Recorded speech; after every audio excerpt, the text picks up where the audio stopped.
Hey, how's it going this evening, guys? Good. Hey, how's it going? Hey, Fah. Hey there. Hawaiian Ryan checking in on 377 decimal. Have you loud and clear? See, some of you guys are already out there flying.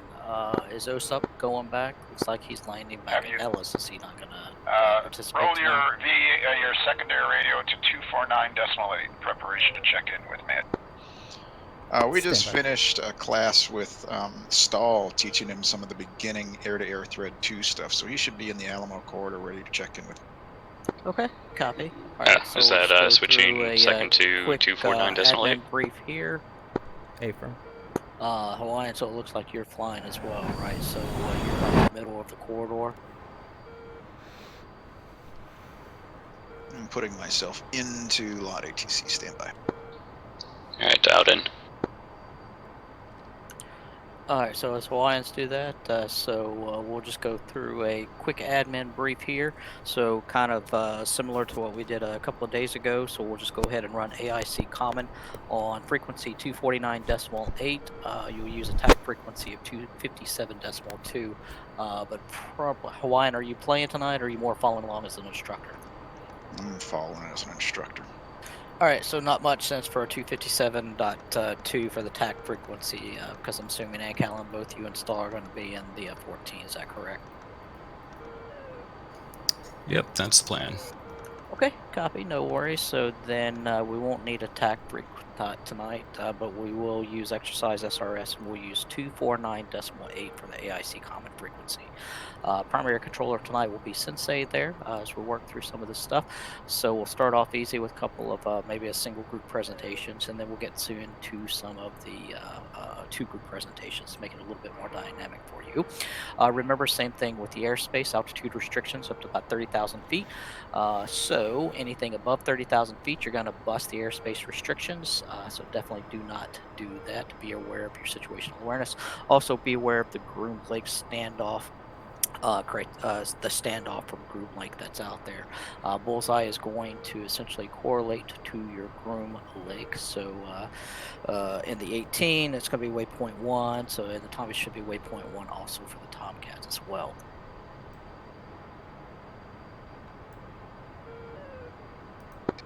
So I've set literally every waypoint we have. Any questions up to this point? And the nav grid is still off to who knows where.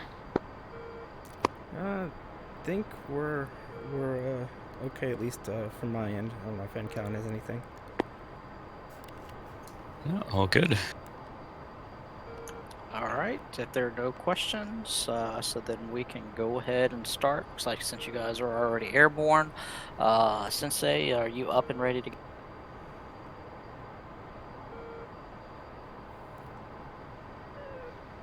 Yeah, I had to unmute myself, sorry. Yep, I should be ready to go do a test on the internet.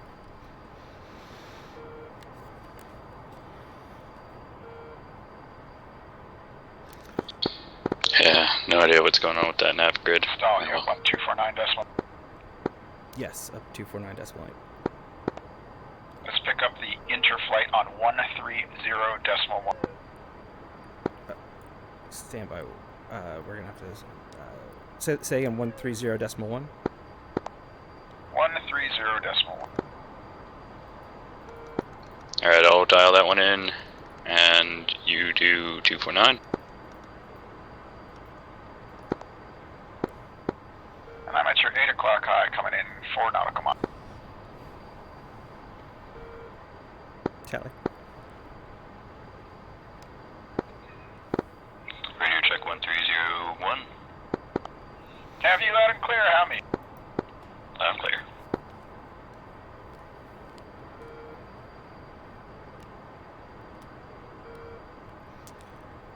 Oh, I got a really good idea. Why don't you set the Grim Lake TACAN? All right, Fah, these other guys are probably watching through the F2 view. Yeah. People in Slightly the off, jets but, just seem to be decimal air-to-air Thread 2 people. So that's going to be only Stall and Ancallen. Not by 5, That's pretty much it. Twinkie is just along for observing, correct? Correct. So Stahl and Ancallen are in the single jet. I'm with them as an instructor, but they're the ones under instructor. Alright, attack and set Okay, to Grim copy. Lake. Twinkie, you up? I'm just will have floating in right now, you guys. some I'll just differences, FQ my though. way to where I need to go when I get in. Okay, sounds good. I'm more interested in having a so DME then what right we'll in my do face. is we'll go ahead and just mute our mics here on Discord. We'll move our primary comms over to SRS. Which, oddly enough, So go doesn't ahead seem and like it's establish working. radio communications comm checks on AIC Okay. frequency, and then go ahead and There we proceed go. with the check-in. We'll go ahead and kick off the AICs. Got 27 miles, bearing 29, or roughly 280. Alright, so that's not too bad then. Alright, you're going to be Yeah. operating mostly as a single ship, but I'll give you those pimp calls in preparation to bridge you to the two-ship ACM operation. Understood.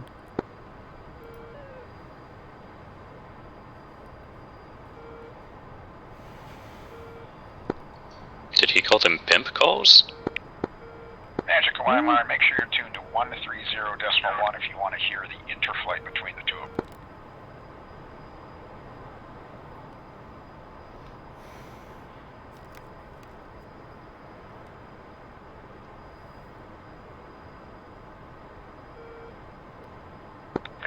Magic, picture clean.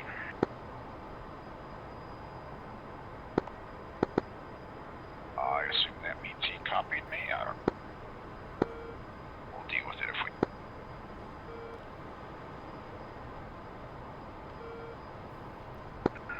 Did you give a check-in with... Negative.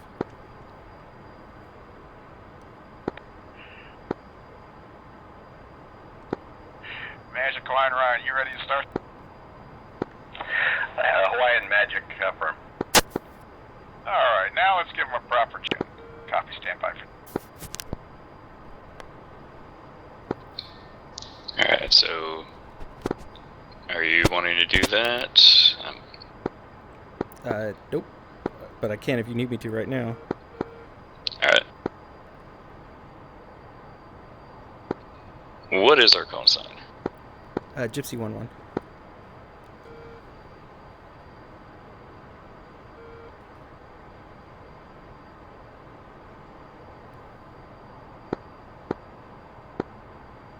You all got the check-in? Yep. Stand by. Sorry, it's just getting that set. Magic, Gypsy 1-1, Alpha check, Bull 11038, 17,000. Flight of 1 F-14. Armament, say armament. Last unit, repeat call sign. Call sign was Gypsy 1-1. Gypsy 1-1, Magic, radar contact, Bulls 11038, 17,000. What are we armed with? Guns and heaters. And Magic Gypsy 1-1 is armed with guns and heaters. Gypsy 1-1. Oh, sorry. I should have said 2. 2 AIM-9 Limas, if I make a save picture again. clean. What did he say over? He said picture clean. I said if he asked for details, it's AIM-9 Limas. Gotcha.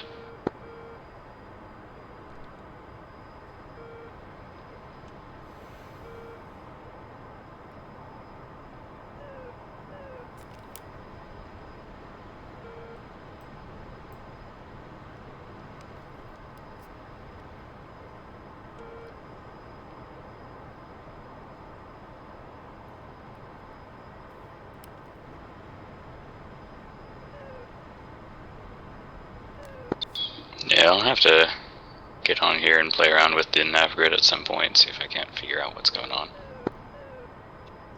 Hey, Fah, did you spawn that E2?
do have flaps down.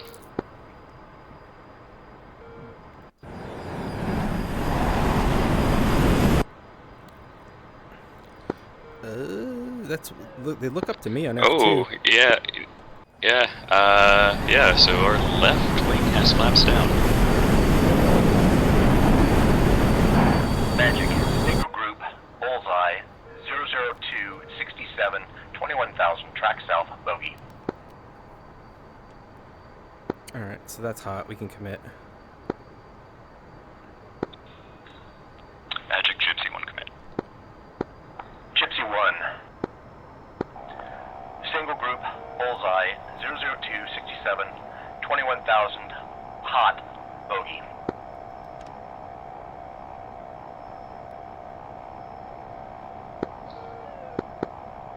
Gypsy 1. Okay, so 002. So that's going to be... Basically I need to straight print out north. something here. Pretty much. So that's straight north of the bullseye, though, so we're going to be looking at, like, heading 350. Heading 350.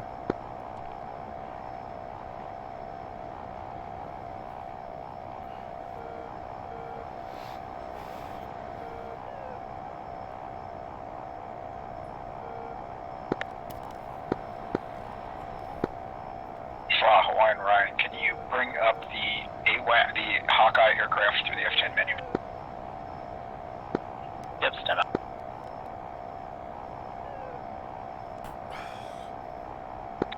Gypsy 1, single group, bulls, 006, 57, 21,000, hot, bogey.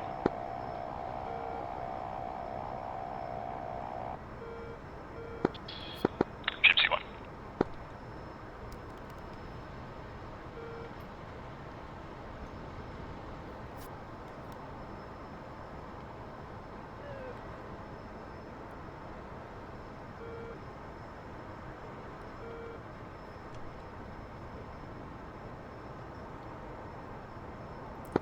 Bet you could data link to that.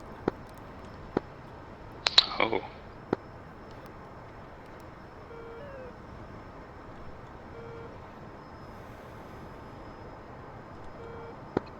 So we would probably want to come left, maybe 20 degrees to actually face him, although that said,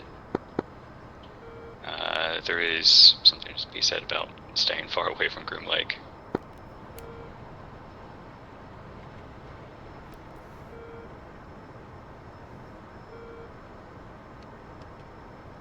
Do we know how far we need to stay from there?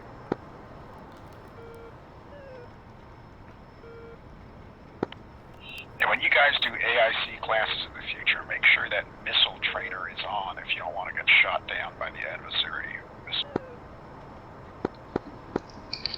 It's about 10 miles from Groom Lake.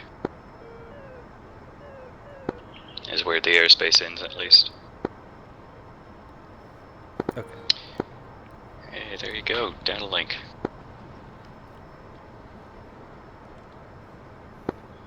Ah, and I got us on the right heading Gypsy too. 1, single contact, bra, 336, 37, 21,000, hot, bogey. Gypsy 1.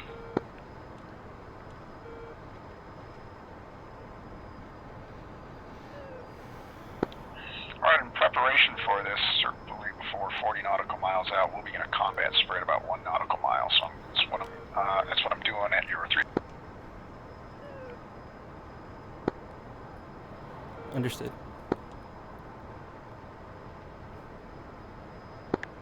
This allows us to be close enough that we can see each other and support each other in ACM, but not get in each other's way with sensors or weapons.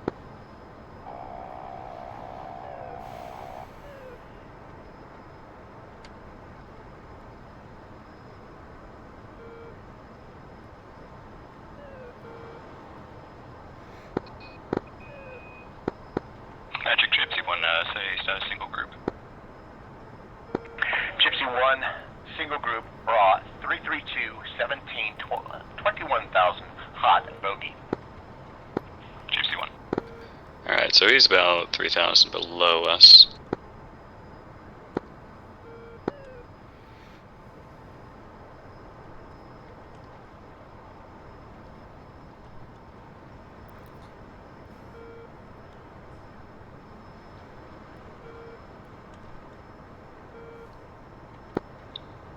Looks Tally. like that's him. Tally, our 11 o'clock. Magic Gypsy 1 tally. Gypsy Magic emerged.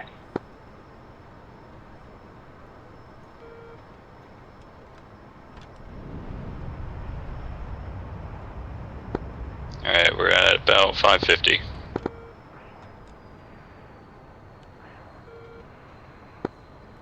Alright, so the ROE, I don't know if Fah went over it, but we're getting a VID on these guys.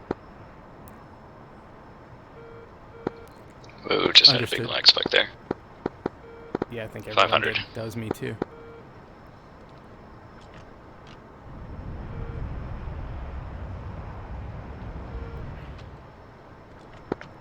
I'm under 2 nautical.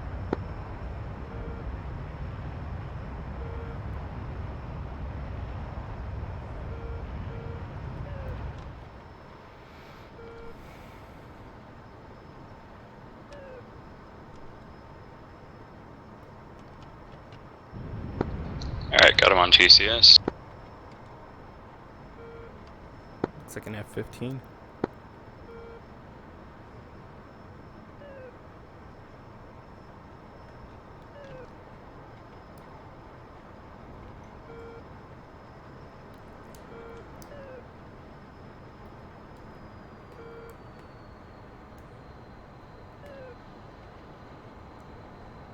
Yep, confirmed F-15 or 8 firm F-15. Magic Gypsy 1 looks like an F-15. Gypsy 1 Magic continued escort. Gypsy 1. I'm at your 4 o'clock, half a nautical. Let's look for any weapons. Gypsy 1 Magic, say wing status. Magic Gypsy 1 standby.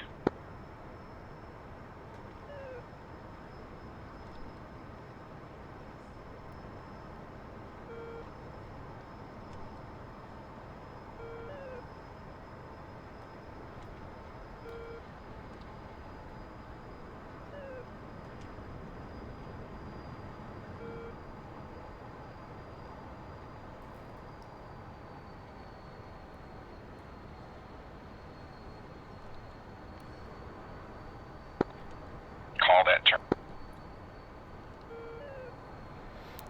Magic Gypsy 1, Bandit is coming right. Board. Magic Gypsy 1, say again your last. Help me out. Magic Gypsy 1 is... Bandit is... turning right. Tell him west, he doesn't necessarily know what right.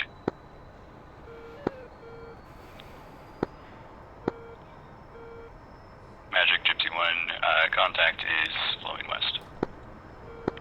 Gypsy 1 Magic, copy.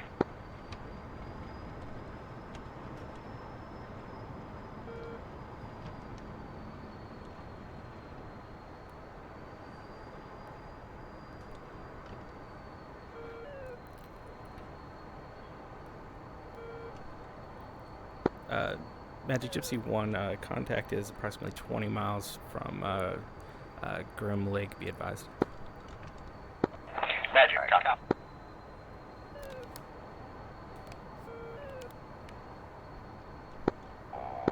You can't zoom in and see his wing status from... When I get...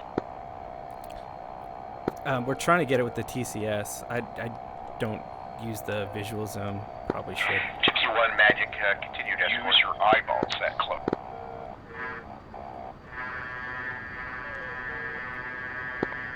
You should be down below him so the TCS can't see him, and critically, he can't see you. You got 2 sets of eyeballs in that plane. Understood.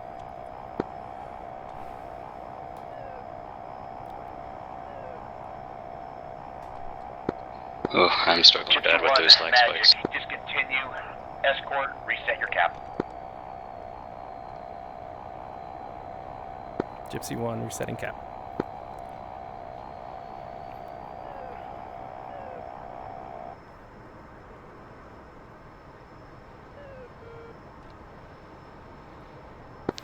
Yeah, Yeah, sorry there. I didn't know you were relying on my TCSing there. Otherwise, I would have told you. It's really hard to get them on. Yeah. We're that close. Well, yeah, that's what he's saying. Like, I can't actually see anything, so we'll just go with what we think we see, but like without radar. Do not become dependent on your senses. You're at a stage where you're training your eyeball. Becoming a slave to sensors will get you killed. Understood. Alright, AIC, knock it off. Fighters, knock it off.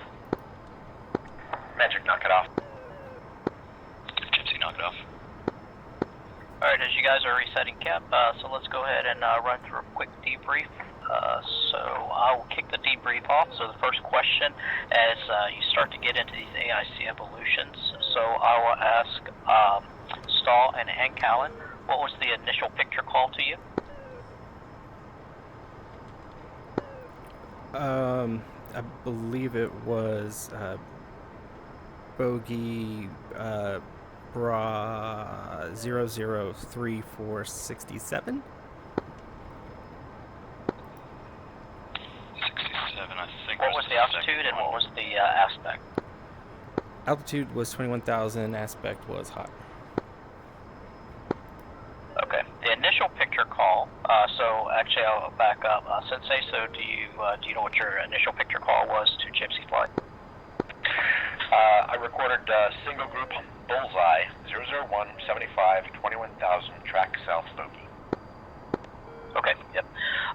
So Stahl, let me ask you a question. The reason I ask is because if you don't get into the habit of writing these calls down on a knee board or a piece of paper beside you, the reason being is because you can go back and kind of rebuild that picture up, and also provides going back, hey, what was the last call this guy said? What was his aspect? Which way was he flowing? So now you can start to build up that mental picture in your head. So I don't know if you write down the calls as you do them, but as the best as you can up until you get down to the bra calls and you start getting into the merge. Try to write down the calls as they're coming in. Okay. So overall, from an AIC perspective, I think the calls, actually all the calls were spot on. You had your good formatting there, good, nice, calm flow, good cadence and everything. A good response to the status call there when asked by the Gypsy 11 flight, so a good response there.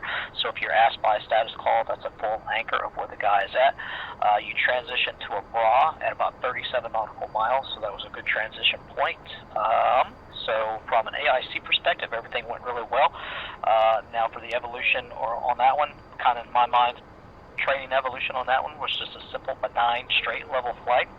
Now the way these generated flight profiles run is they're going to go south, and then once they get about parallel to where Groom Lake is at, they turn west, which is what you saw there.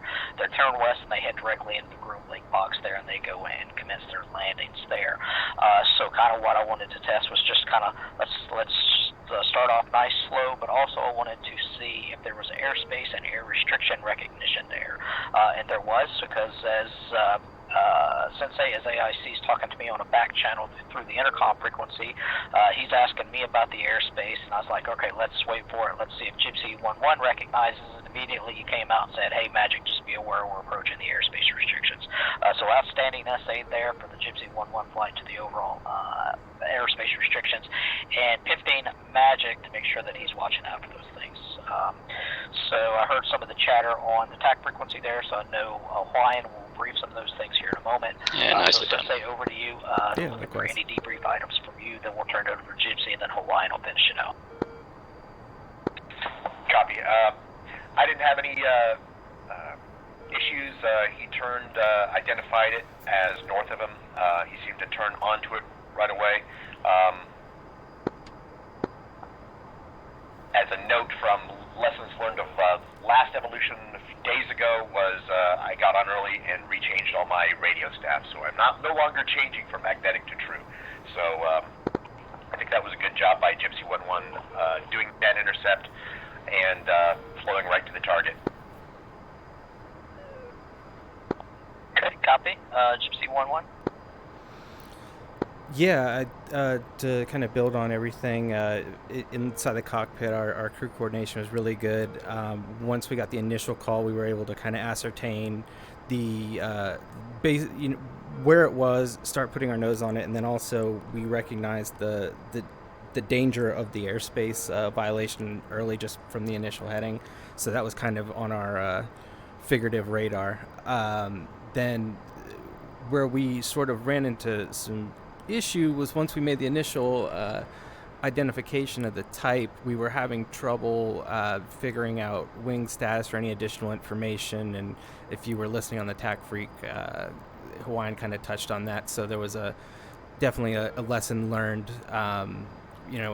We were relying on our sensor, essentially our TCS, which without radar, it's pretty impressive if you can get that thing on profile. So for me personally, as a pilot, like I'm kind of fuzzy on where I should be. I know the very first intercept we did the other day, Hawaiian said, kind of go low and underneath.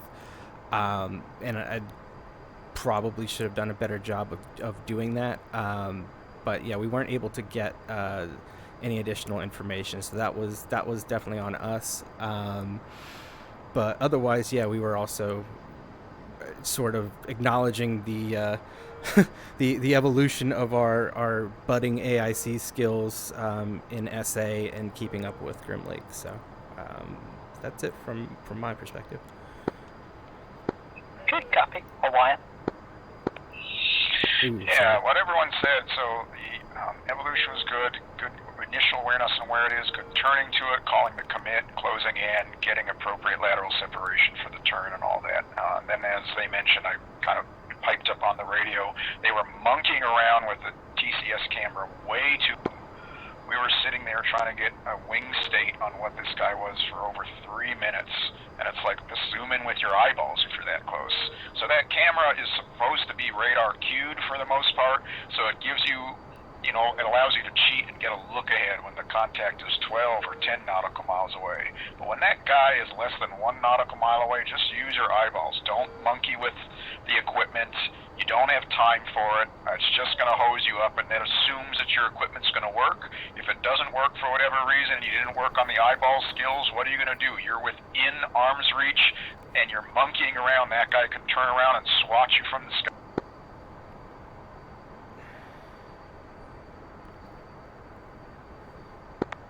So, Jeez. Good copy. Any final comments? Yeah, Gypsy 11 has a question. Should we notify you if we do have any type of equipment failure, or is that not really? You guys don't really care about that. Like, for example, we noticed from the earlier training, one of our slats is extended. It doesn't seem to be a big deal other than some buffeting, but is that something we should make you guys aware of, because it might make supersonic really difficult for us, or is it just something we just deal with ourselves? So it's a great question. So yeah, you need to let Magic know those types of things, especially if it comes down to your sensors. I mean, if you've got a bent radar, or if you've got bent IFF, meaning that something's wrong with it, it's malfunctioning, or bent data links, those are important things to know. That way the AIC controller knows what they can or cannot do with you. If you've got any airframe structural problems, real world, those types of things, you're not going to be going up there and going into AICs. Those things, but in this evolution, if those things are going on, yeah, you can pass that up. But real world, if you've got airframe structural problems before, you're not going to be up there doing AICs. You're going to have reliefs that are taking place, all those types of things. But yeah, let Magic know those things that are not working properly. Understood. Thank you.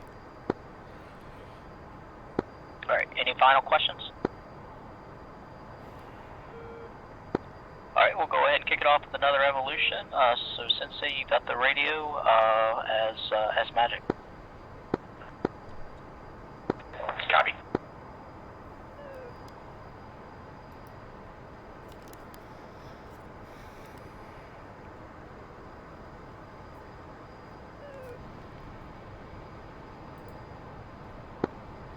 all right, check in when you're.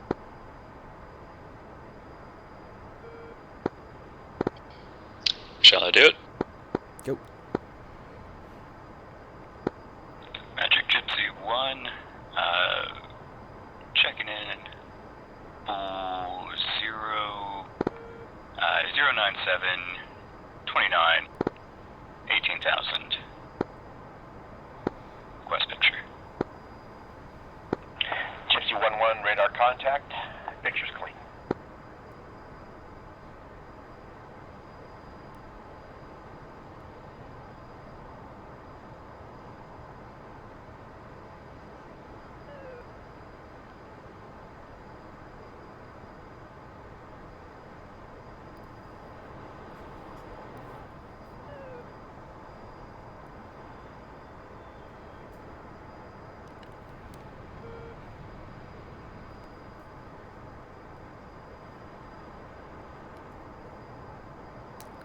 Feels like our INS is a little out of line too, huh?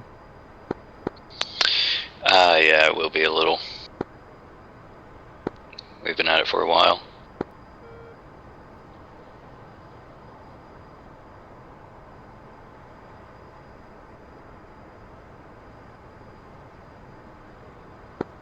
Magic, picture clean.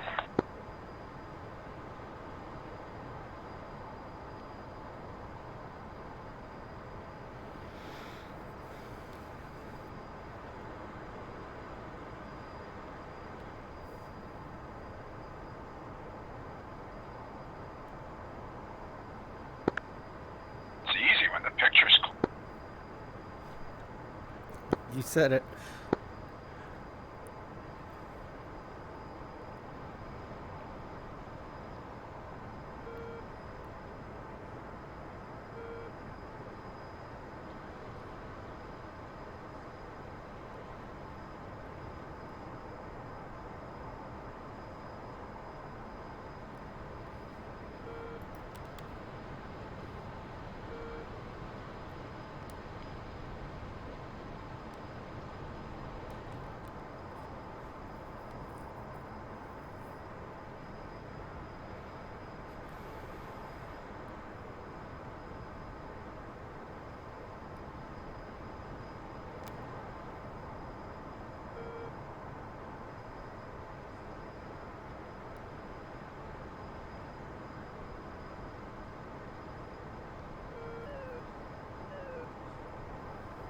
I feel like something just spawned.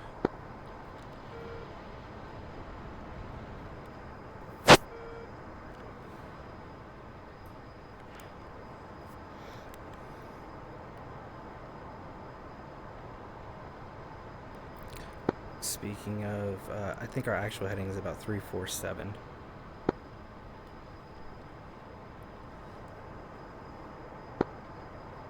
I have 338. Magic, picture clean. Right, I'm saying like that's definitely out of line. I can tell from the back end of this cap.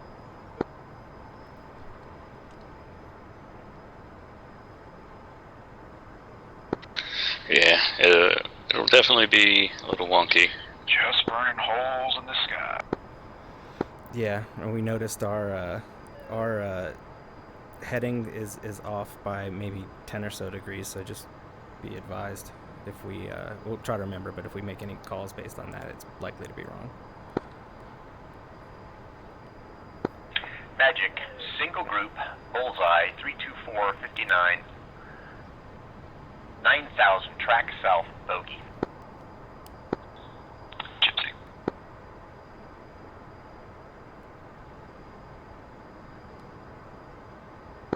Alright, so 324, that's going to be off to the northeast then.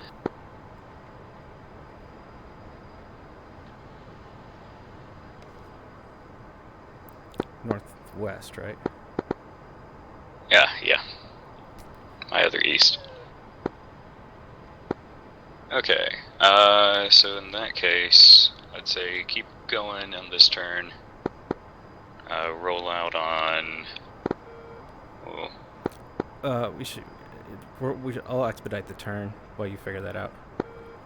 Expedite. yeah, the turn. it'll probably be about 330. 330, go ahead and call the commit.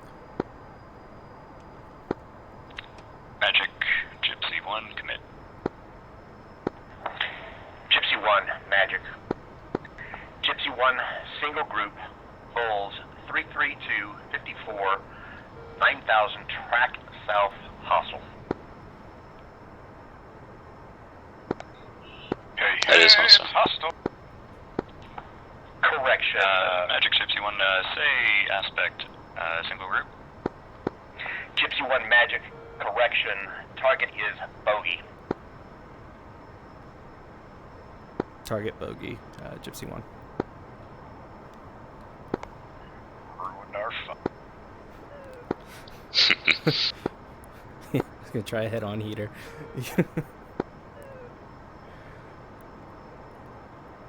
What was the altitude? 9,000. So he's gonna be quite low. Alright, we're gonna come right to watch airspace.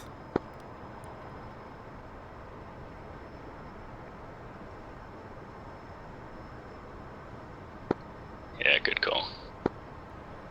Yeah, that tack-end's nice. Gypsy, single group, Bra. 30563, 9000. Hot, bogey. Gypsy 1, be advised, friendly airspace to avoid at your Bra 13015. Gypsy 1.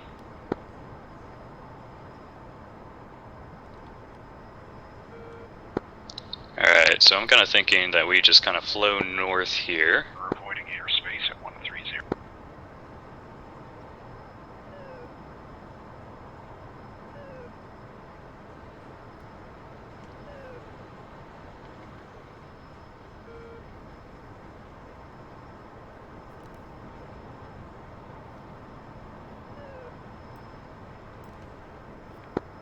Yeah, that airspace is getting pretty close by, so what might even be a good idea is if we head a little bit east to kind of build airspace separation there. Like, We are. you know, heading... We shouldn't get any closer to it. Okay. I'm looking at the BDHI tack-in. I think we're fine. Okay. Just have us on heading 328.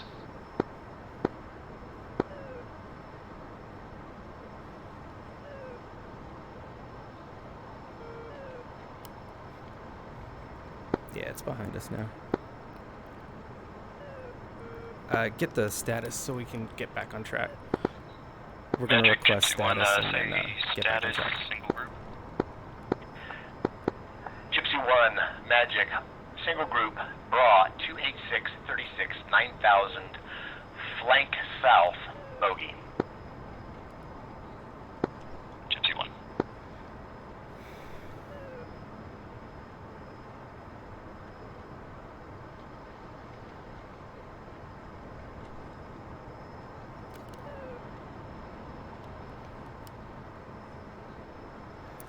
So I should probably overturn that a little since we're flanking, right?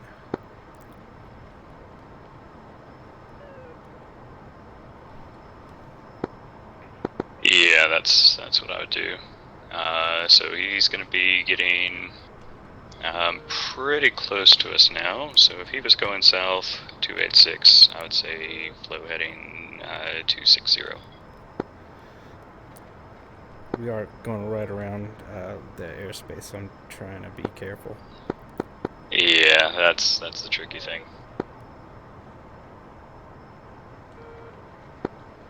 Now this is unknown territory for me because when we did this, I was not allowed to go here,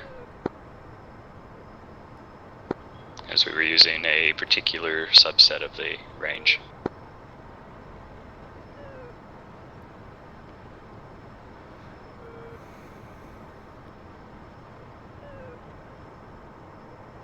Get a status for us just to... Magic, Gypsy 1, say status single group.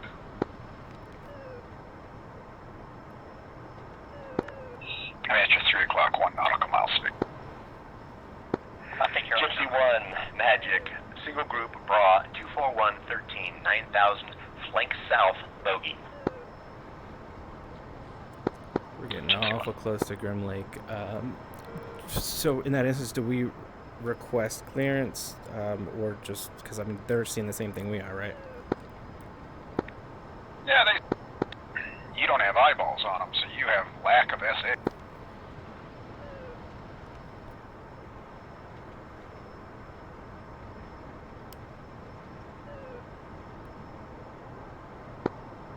Magic Gypsy 1, safe status single group.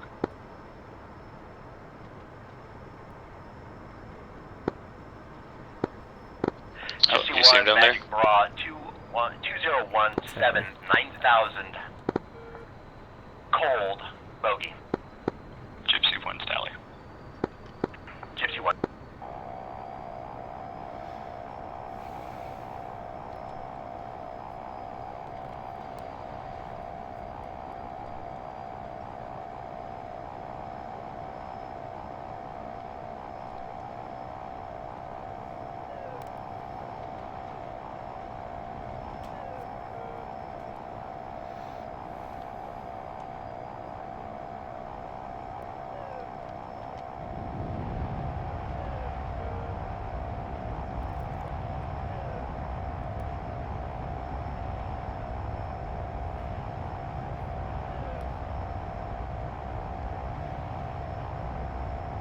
14 miles from Grim Lake.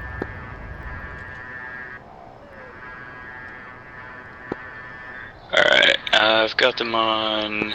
Magic Gypsy, DCS there. approximately 2 miles from restricted airspace, request instruction. Gypsy Magic discontinue flow 31522. 31522, Gypsy 1. What has Gypsy two 1 Hornet-like Magic engines? pop-up group. Bulls 06052 6000 hot bogey. Fuck. So it's on the other goddamn side. It sure is. 1 Magic continue recommend flow 308 will vector you around the traffic or around restricted airspace. Flow 308, will vector Magic, or Gypsy 1.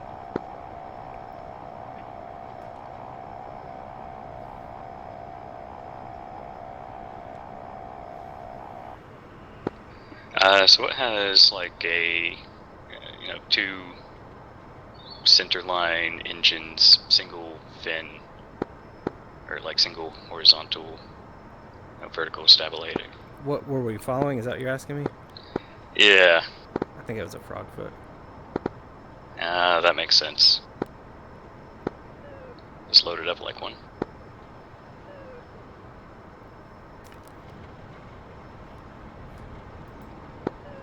For reference, we are heading 313.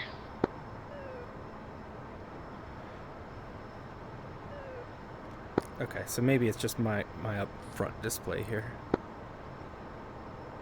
Or my VDI's off.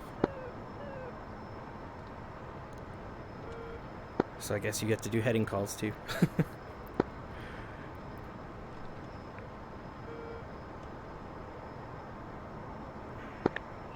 Let's climb out of this thing. Read my mind. Or rather, I just realized what you were probably hesitating at 1 the time. Magic flow 035.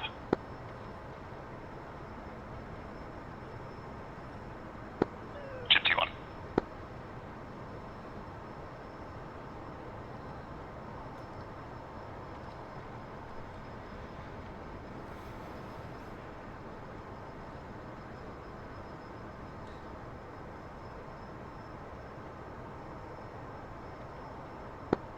Gypsy 1 single contact maneuvering bra 07559 8000 climbing over terrain hot bogey. Gypsy 1 Magic continue recommend snap 070 for intercept. Gypsy 1.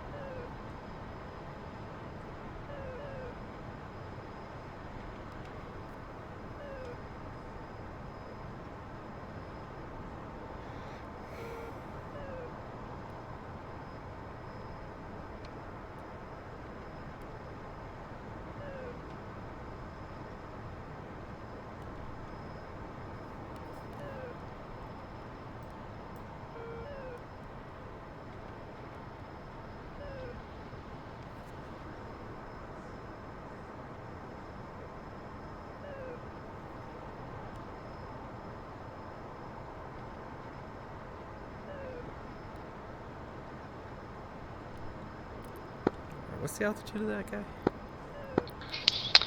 So he was about 8,000, kind of hugging the terrain.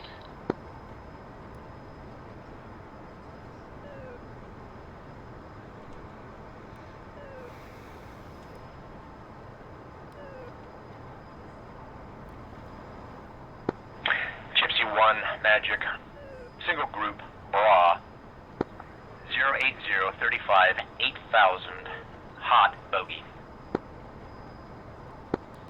Gypsy 1. Alright, so 080 is this heading. I think we're doing pretty good here.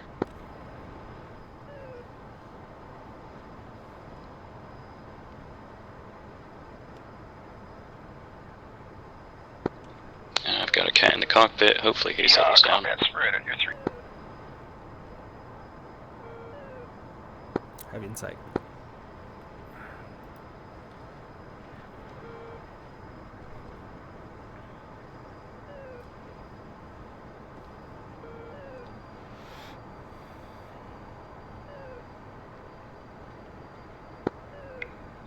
Magic, Gypsy 1, say status single group. Gypsy 1, single group, bra, 078, 18, 28,000, hot bogey. 28,000. 28,000. Climbing. Magic, Gypsy 1, say altitude. Single contact, 8,000. No longer Okay. climbing. 8,000. Yeah.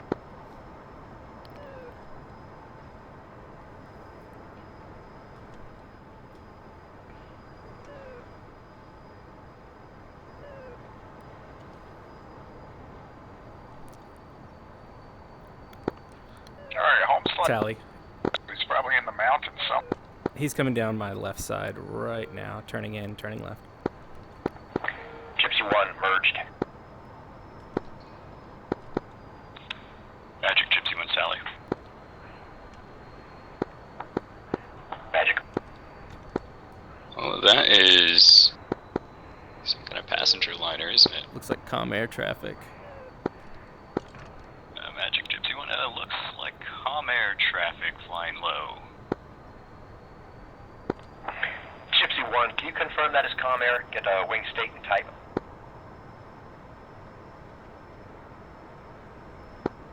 Magic Gypsy, stand by. Okay, so is that an Airbus? At your 8 o'clock.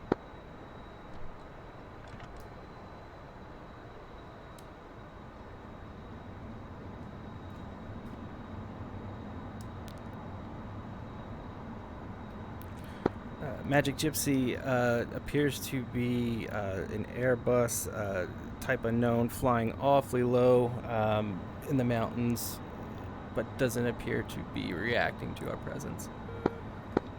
And Magic, it has a Virgin logo on the tail. Magic, copies all. Gypsy 1-1, you're entering restricted airspace. Snap 090 and reset your cap. Gypsy 1. Kind of worried about it.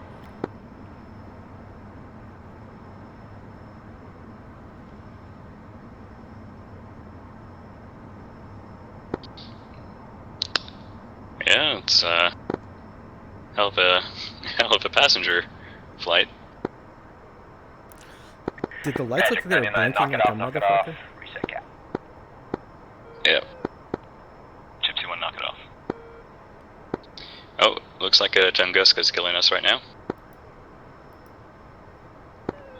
Knock it off, AICs, knock it off, fighters, knock it off.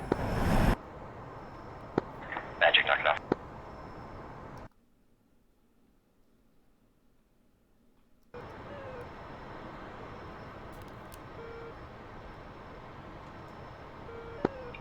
Alright, as you guys are flowing back out to camp to reset your Alamo, so actually I'll do it a little bit differently this time. So my first question will be for Stahl, and I'll come to you. evolution? I think you cut out there, Fah. I was just asking, what was your initial picture call? Do you need me to cheat? Yeah. Bull 3-2, or so single group, Bull 324, 59, 9, south. Bulls 324 459 south, single group. And, Okay. What was the altitude? 9,000. 9,000. Can you pull that Yep. TID Okay. out to where I So can your see initial where our picture cap call is? was Magic Single Group Yep. Bull 324 59 9000 track south bogey. Alright, so that's the initial picture call. So Sensei, I'll go ahead and let you go ahead and Yeah, as I'll I let say, you go ahead and we're lead trying to figure that. We're the, turning around. debrief. We're past it. Turning 180. Copied. So our first group was a single group at Bulls 324 59 9000 tracking south. It looked like to me 2 aircraft on it, but it was just a single group. That one was headed towards Dreamland. Gypsy 1 identified its position and that there was airspace, restricted airspace in between them. They flowed around it, continued the intercept, got them Which one following is our- along, and then Which one is our was cap turned waypoint? around when they went into, or when the single group went into restricted airspace. Which Then one we had do you a pop-up want? group that was an unknown. Where should they be? That one I didn't write down, but it was about let's say 2 and I'll call it. 055 for about 50, traveling to them from the east at 5,200. So it was odd because it was so low. So one is going to be that initial waypoint you had me set. I vectored them around. I also gave you. Okay, that's trash. then at I this point. apologize. I gave a couple of wrong numbers. I was reading the wrong thing when I was giving them. I heard on TAC frequency that I did, and I was trying not to just recorrect myself. But I appreciate you bearing with me on those. The second group was intercepted really low. At one point, I don't think I said 28,000. I thought I said 8, but I could very well have said 28. Yeah, I think what happened there is you said 20, then said 8,000, and didn't say correction between those two words. Copy, thank you. Yep, you did say 28,000. But I think it was for what Hawaiian said. You just didn't realize it. Copy. And the second group was intercepted, was paralleling the northern part of 2808 Groom Lake airspace, and then ditched in there south at the last minute. It's like right about here is fine for the When I waypoint. saw them actually turn in Alright, and I'll set it here. our friendlies break the airspace, I snapped them 090 since they already identified it was a I'll set Airbus. waypoint 2 here.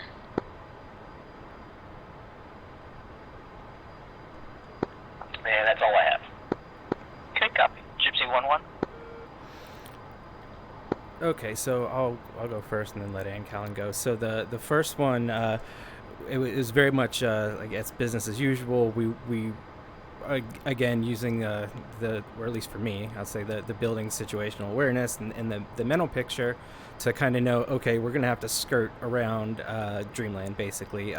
So one thing we did early that I'm glad we did was we set our TACAN to Groom Lake. So that way for me, and I'm assuming Ancallen also has instrumentation in the back, I can just look at my BDHI and tell exactly where I am in relation to it, and I have good DME, so that really, really helps.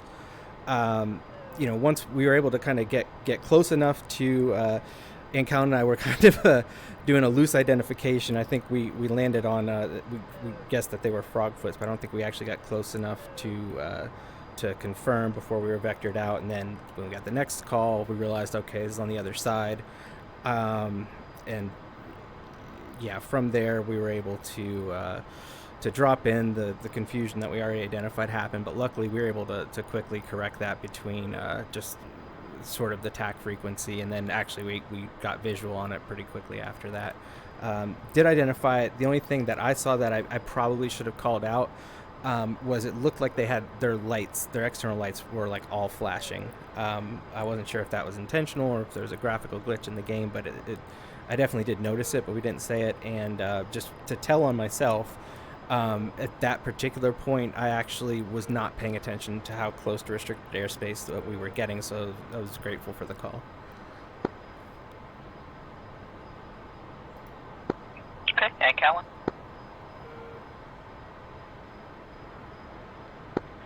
Yeah, I feel like that tends to have covered it pretty well. Yeah, like the only other thing I can mention is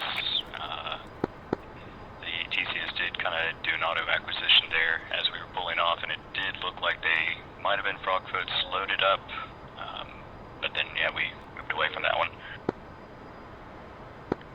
But yeah, nothing else that I can think of to add there.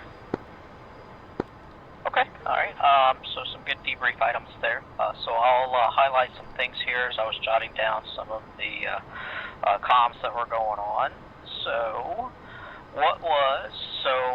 Sensei, I'll ask you, so after the commit call came out from the Gypsy flight, what was your follow-up call? What was your following picture call following their Gypsy 1-1's commit call? Didn't record it, but I believe it was a bullseye call with hot and hostile. Thank you for reminding me. I called them out hostile because I put them red so I could track them easier, and then I just called it out hostile. So I didn't even realize I did it. I heard Ryan say, "Oh, you got it hostile, yay!" And I'm sorry, I screwed up. Apologize. Recorrected that to bogey. Yep. Alright, so your actual call was, Gypsy 1-1 said Gypsy's committing. Gypsy single group bull 33254 9000 track south hostile. So the declaration, so we've already talked about that one. Good, obviously, with Hawaiian there on the back radio that's kind of pimping you, but then also Ancallen kind of immediately came back up and said, hey, make the declaration on this call. But also at the same time, Ancallen did come back, or actually Gypsy 1-1 did come up and say they asked for an aspect call. It was probably missed because of all the discussion that was going on about the declaration that was inappropriately put out there. So where I'm going with that was your aspect. You gave a track south, whereas for that one it should have been a hot. So just kind of be aware of that. So two little glitches there on your commit call once Gypsy 1-1 said that they are committing. All right, so kind of going down the timeline there. So do you know how many nautical miles they were away from Gypsy when you transitioned to a bra call? They were about 35. No, they were more like 63. So you gave a bra call 305-63 9000 hot bogey. So I kind of wrote it down on here. I was kind of curious as to why you transitioned over to that bra call at such far away. I think it was because I put a bra line connecting Gypsy 1 with the contact, and there was something on it that I misread. I don't know if it was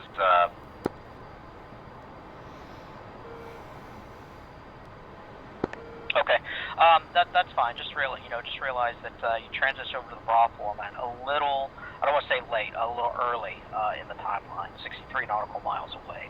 At first, I thought it might have been because they were starting to skirt the edge of the Groom Lake airspace, and so I was wondering if maybe you did that kind of help them out a little bit on some of those things. But just realize that you transitioned a little early over to that bra format. It was also at that same time when you did put out, hey, you got an airspace. However, you gave it 180 degrees out from the direction they were actually going. You gave an airspace restrictions of 130, which was completely down to the southeast, so there were no airspace restrictions down that way, which you and I did talk about that on the back radio, and you realized that. And I think it was because you probably heard Hawaiian on the TAC radio kind of saying airspace restrictions 130, so just be aware of that as well. So as I'm going down the rest of my list here, so good update there from the Gypsy flights over to Magic asking for status calls if you don't know where the guy is at, and a good follow-up from Magic for those status calls as well. Now, kind of, the two evolutions that I've done here is kind of start driving home this whole airspace restrictions. Knowing where you are at in the airspace and knowing what you can or cannot fly into, because some of the scenarios that Hawaiian's been working on, a lot of it is going to be driving into the airspace restrictions.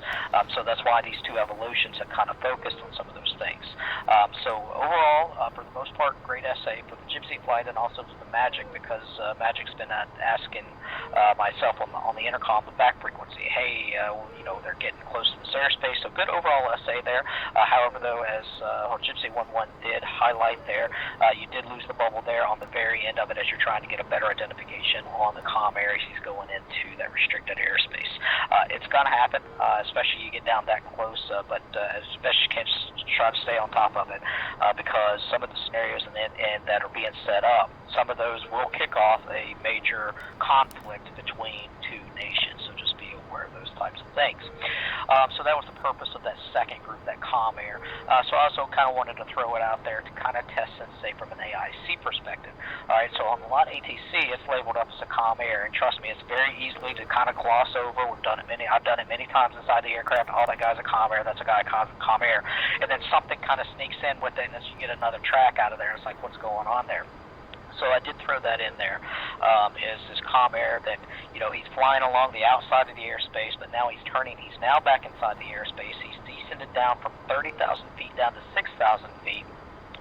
He's also going pretty fast down at that level for a comm air, and it was kind of drive the overall essay from Magic's perspective to not gloss into just a single group that's being intercepted out there, because from an AIC perspective, it's not just what's right there in front of the fighter's nose, it's 360 degrees around the fighter, so you have to watch for everything that's going on.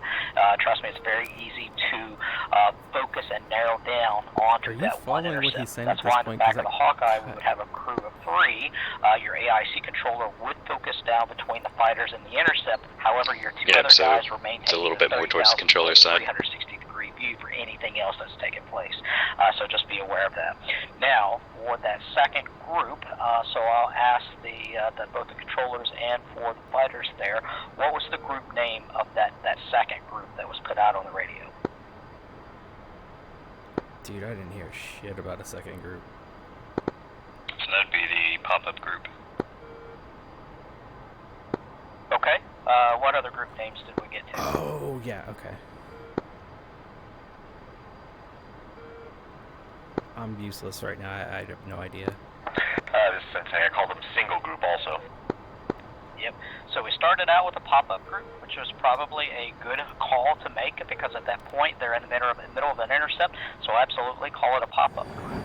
Now that you've given him a group name, that group name throughout the rest of the intercept.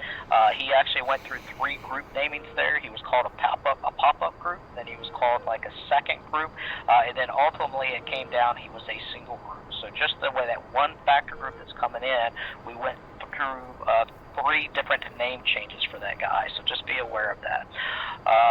So, like I said, once you get a group name on the guy, stick with that group name until the end of that intercept.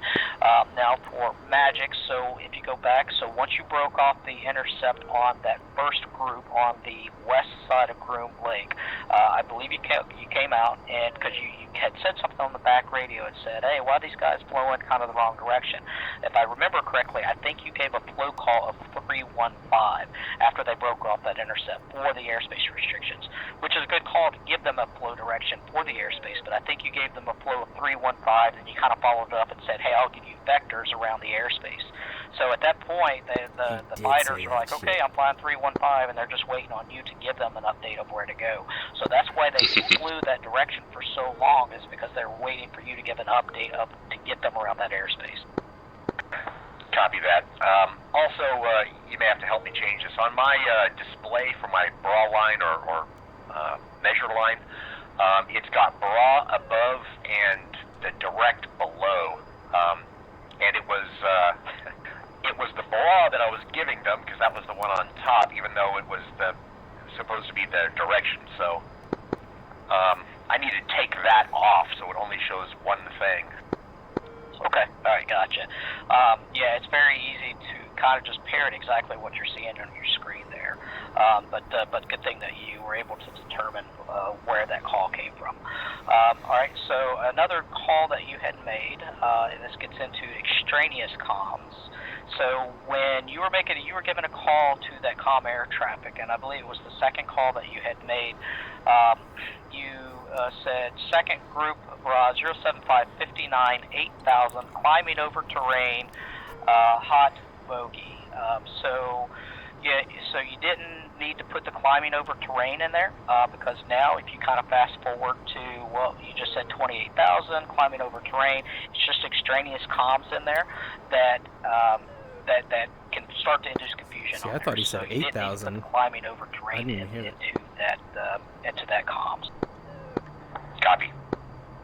And then we already talked about the altitude call. You did say 28,000, but with getting asked from the Gypsy flight, you were able to get that cleared up pretty quickly, back down to the 8,000 foot. Overall, though, those are my debrief evolutions from that run from an AIC and from a fighter perspective. Hawaiian? Nothing for me, you guys caught her. And All right, any final parting shots on that evolution? I forget so much in the middle of these.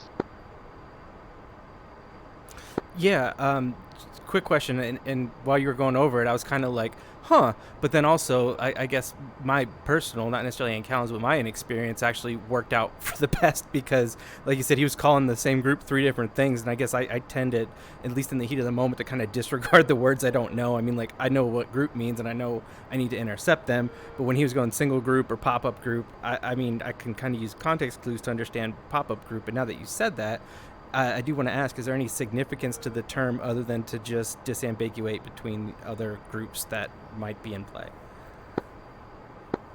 So, all right, so rephrase that question. I'm sorry, I don't understand. Sure, sorry, I'll summarize. So, is there anything that is of significance to what you label a group, where you say pop-up group or single and double, but is there any other sort of label that you affix to that group that we should be aware of that means something special?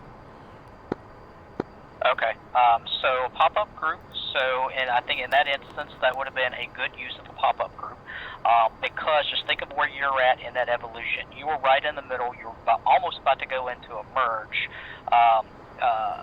and actually, I have to go back and take a look at it. You may have been a little too close to the merge to actually make that pop-up call because you go back to comms prioritization of when you're getting ready to go into a merge and things like that of AIC putting that information out there. I'd have to go back and take a look at the TAC view to see exactly when that came out. So that's also a debrief point. Take from a magic perspective, be aware of where they're at because they're getting ready to go into that single group, and then you come out with a pop-up group that was a bra of, 52 miles away. So that goes back into the comm prioritization. Probably not an absolute necessary time to put that call out there. But let's say you get in there, you clean up that merge, that would be a good use of a pop-up group because the guy's, probably about 50 some odd miles away. You don't have time to go through to paint a whole new picture. So it's like, all right, hey, you got a pop-up group out there. Now, let's move that contact in a little bit closer, and let's put him down to now maybe about 25, 20 nautical miles away from you. All right, now you need to start putting on, this guy's a threat group, because now he is starting to get into engagement range on you, and so now you need to know, all right, there's a group out there that is really a threat to me. So from a Magic's perspective, that's where you would change a name to a threat group. That there's been no SA to it, there's been no discussion at it, and it's getting within engagement range. Now it's a threat group, and when you do that, you're going to put voice inflection on there. Gypsy 11 threat group abroad 360 29,000 hot hostile or hot bogey. You got to put some voice inflection on there because now you're sitting in the cockpit. It's like, holy cow! All right, this guy just he raised his voice, and now he's got a threat. That's true. I would have noticed that because I was kind of ignoring it. Now as we get in some of these other evolutions, the reason the group names is going to become important because you've got 2-3 different factor groups. Yep. If you start going and switching, it's a big one with threat groups. It's going to get very confusing for you because it's like, wait a minute, you just said we had 2 groups, but now you threw in a pop-up group. Well, is that pop-up group that second group that you called, or now do we have 3 groups out there? So that's why it's important to stick with your group names. Does that answer your question? Yeah, and also it was cool, like that whole voice inflection thing. You're absolutely right, because like even as I said, like I was just kind of ignoring the words that I didn't know because I know Ancallen's more versed in this than me, and if it was a big deal, he'd tell me. But yeah, like I definitely would have picked up on the voice inflections. That's cool. So, Alright, any other questions? if you're committed and something new appears, When pop you're up dealing with group. multiple groups, is there a standardized naming convention that enough. you use? I literally just asked that. We're going to start getting into some of those. So you've got range presentations, so those are lead group, trail groups. You've got But azimuth Asu just dashed it presentations. like I should So have. azimuth usually they stick with cardinal directions, north, south, east, and west. You've got Starts to ladders, get you've got into, walls, champaigns, Vic, the formations all of in particular, those though. carry standardized Yeah, names. I with just the need labels Asu to that be go my with it. interpreter. So a lot of that is laid out in the was it the P825 manual? I think that's the one. I can't remember the number off the top of my head, but talks about the group namings. So yes, all your group presentations have standardized labels that go with them. We'll pick up multi-group presentations towards the end of beginner AIC. Intermediate AIC is when you're dealing with a lot of groups, 2, 3, potentially 4. So what they're talking about there, say you have That two answer your groups separated by Yes, sir. about 10 nautical miles. One is in front of the other, Any if that makes other sense. questions before we That's going to be move to the next a evolution? range, and you have a lead and a trail group. Okay, if So not, there's particular AIC names for those fighter takes on, formations. fights on. But that's something to go over with slides first, really. Got it. 1 sec. Sorry, I can't hear him.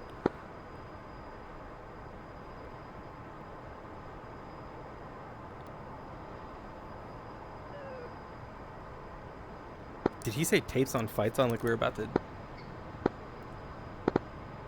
Well, yes. But it's a slow fight. Got it. Whenever you're ready to check it. Alright, you ready? Yep, we're ready. Magic Gypsy 1, Alpha check, Bull 09232, 18,000, flight of 1 F-14, and be advised our INS will have started to degrade at this point. Gypsy 1, good Alpha. I show you at Bulls 09430. You're about 2 degrees off. Hey, firm. Gypsy 1-1, Magic, picture's clean.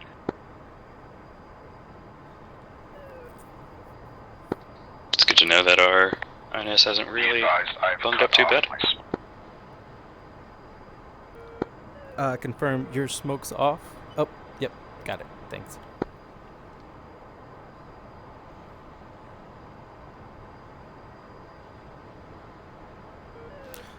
I think it's more than that, or at least my VDI is basically the thing I use. Actually, let me see if it lines up. No, it's right about in line with our VDI. Okay, that's good. Yeah, good enough for government work.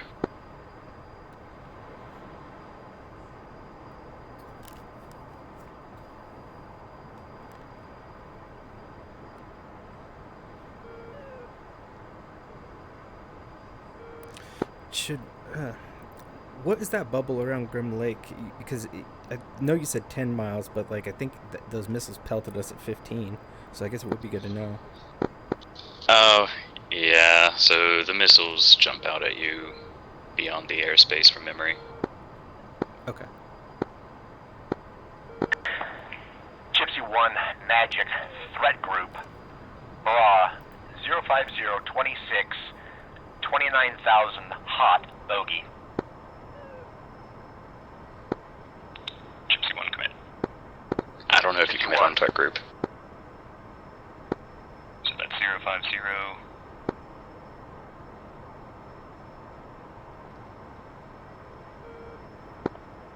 master arm op.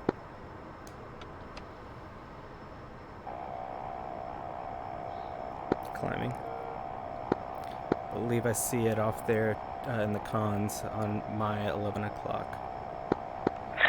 Gypsy 1, intercept on Bra, 051, 2 miles, correction, 051, 16 miles, 29,000 hot bogey. Gypsy 1. Climbing up. Alright. We're not So he's way up there, just watch out for climbing loop. yeah, just watch out for that 30,000 limit. Taking that combat spread spacing, I'll be under 3. Gotcha. Trying to be mindful of the altitude ceiling. Gypsy 1, Magic, merged. Coming right. Magic Gypsy 1, Sally. Gypsy 1. Alright, I'm going underneath you. Swap set.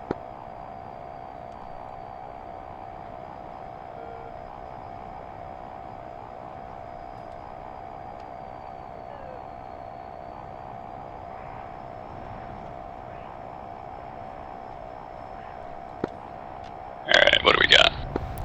It's like comm air and a fighter. I can't discern the fighter yet, but I guess you could let them know. Magic Gypsy 1, looks like possibly comm air and a fighter escort. Gypsy 1-1, can you ident wing state on the escort and type of the large aircraft? I'm on your 6-1 nautical mark. Magic Gypsy 1, standby.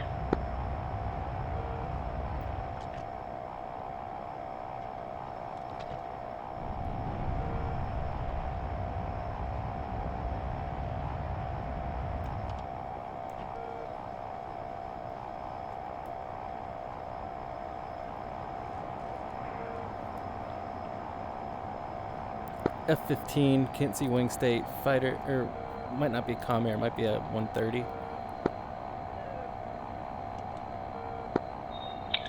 Magic looks like it's an F-15 escort. Haven't ascertained wing state yet. And we're going with 130. What are y'all doing up there? Gypsy 1, Magic, copy.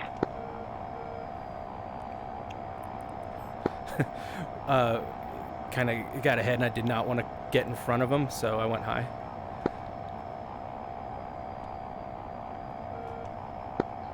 Yeah, we a little over 30,000 there. It'll be fine. Alright, you should be right about here when you're getting those kind of wing state. Okay. I mean, you know how to formation fly, and they're not reacting to you, so you can get it right up their butt, no problem. Yeah, so what is that? Just smoke? F-15 tank smoke. Magic Gypsy 1, looks like the F-15 only has tanks and smoke. Yellow smoke.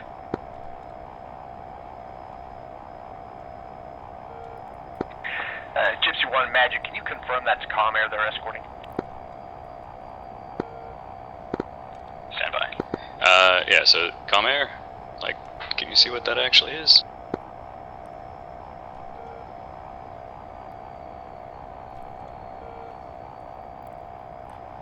Oh, that's Air Force logo.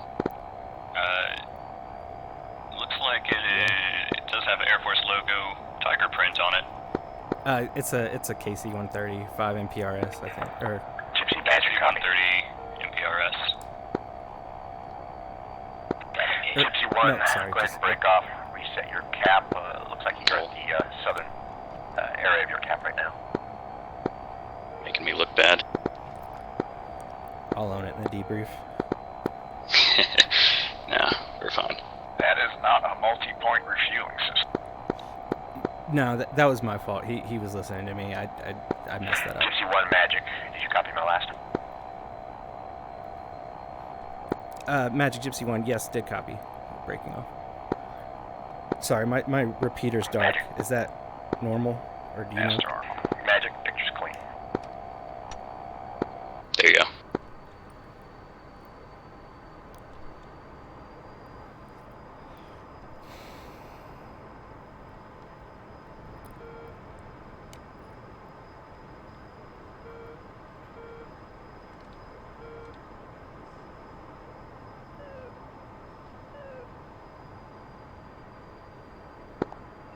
That's your 5 o'clock, half a nautical mile.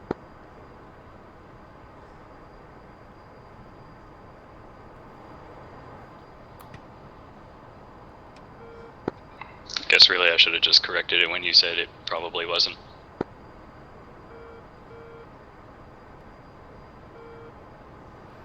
On the plus side, I learned what MPRS stood for. Alright, as you guys are resetting cap, Yeah. so very, very quick debrief on that one. So we decided to do that one because we had these two guys that were tracking through the airspace.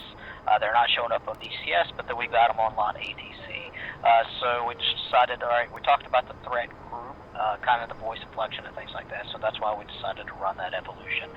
So the initial picture call there with voice inflection, threat group raw 050-26-29,000, hot bogey. So to kind of drive home the point there, Stahl, from your previous question, because of the close range, that would be a threat group because you don't know what it's in, and also it shows up, like I said, on our display, it looked like two contacts that were very close to each other. Now, I will drive home the point, you know, because the initial was looks like a fighter aircraft, an F-15, and with a comm air.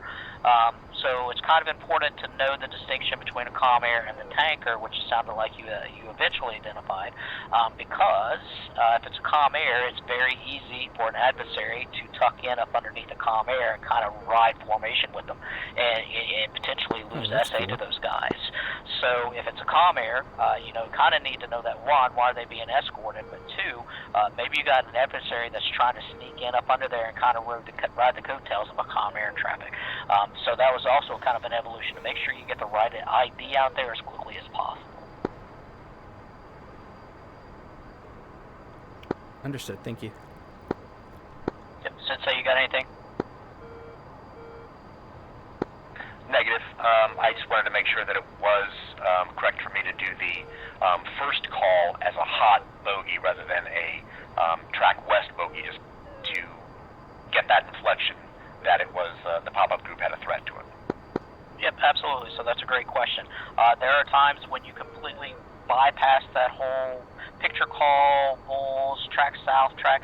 So at this point, you got to get the fighter's nose pointed in the right direction as quickly as possible. So you go straight to the format that you need to go to get them to go in that direction, and that's the bra format with the hot and the bogey, because they need to get their noses pointed down range as quickly as possible, especially when that initial bra call is at 050 for 26 nautical miles. Roger. Gypsy 1-1, any thoughts, feedback on that one? Yeah, well, first and foremost, I do want to own I misidentified the KC-135 and MPRS, so that was not Ancallen. He was very adamant that I tell everybody, so here it is. And also, I think I maybe overreacted to Sensei, so it definitely worked. And at one point, Hawaiian saw it, and if you guys were monitoring, you probably heard it. I was treating it so much like a threat that I actually was so worried about cutting in front of them that I went super high and rolled inverted.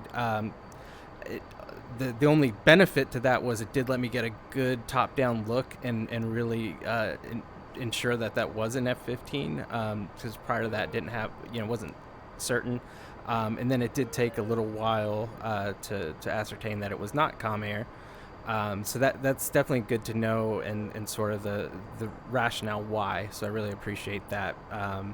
That's really helpful to understand the significance and importance of that.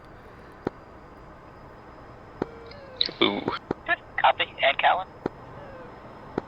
Yeah, I think I can't really think of too much there. I guess initially I wasn't sure if I say commit on a threat group, but it kind of makes sense that you would, to just say, yeah, I know I'm going towards it now. Right, yeah, that I also learned that what call, that's MPRS pretty much stands for. implied at that point.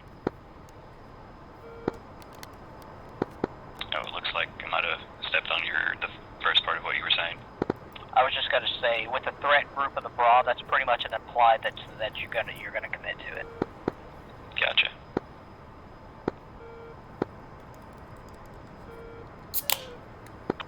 Hawaiian? Nothing from me, you guys got. Alright, copy. Any final parting shots? Alright, If not, so we'll go into the next evolution. Fighters AIC, tapes on, fights on. Magic's on. Magic, Gypsy 1, Alpha check, Bull 0, correction, Bull 115, 35, 17,000. Gypsy 1, Magic, good Alpha. Picture's clean.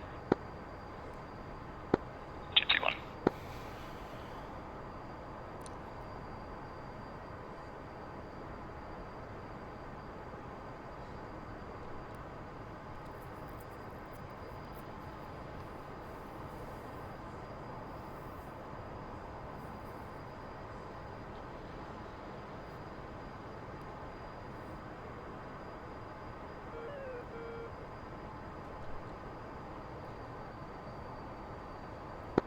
Huh.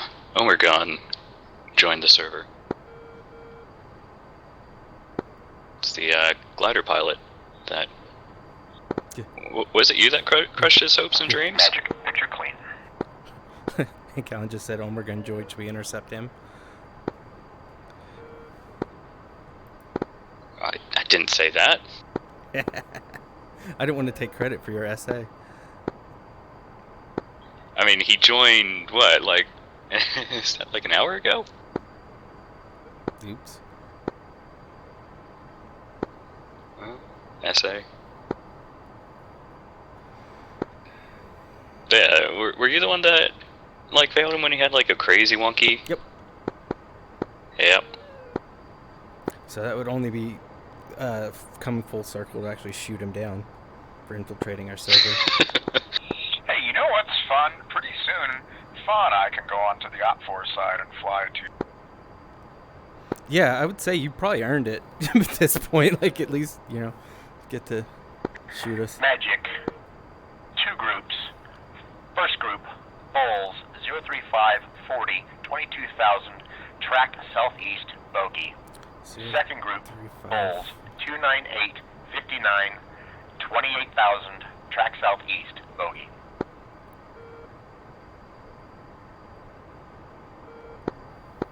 Alright. So those guys are both kind of over towards the north. One is northeast, one is northwest. Looks like what, probably, I'm just guessing, like 30 miles separation between them. I don't know. Should we even ask them maybe what we should? Because I'm not gonna lie, that all jumbled together once he started again. Yep, no worries. So what we can do, so we know that they're heading southeast, 035. I would say flow north and we'll commit. Sound good? I like it. You commit. We just aligned on a plan. Gypsy 1, commit. Gypsy 1, Magic, copy commit. He probably wants to know which group. Gypsy 1, 2 groups, trail, 20. Lead group, Bulls, 316, 27, 21,000, hot, bogey. Trail group, 28,000, hot, bogey. Gypsy 1. Okay. I'm guessing he means 2 groups rain. Yeah, I'm trying to. He didn't say. I don't know if he needs to say the second group, but how far behind, or yeah, I wasn't following that. But I think Ancallen's on top of it. Miles. Sorry, I stepped all over you. No, you're fine. Yeah, once you get the first group, all you need is how far away the second group is and its altitude.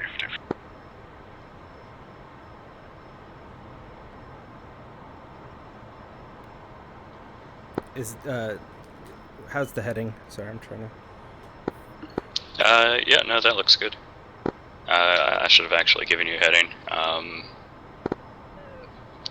I would say come left 10 degrees.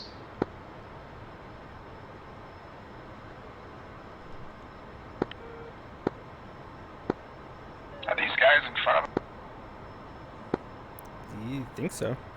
That's our consensus. Or actually, it looks like a little bit to the left. Gypsy 1, Magic.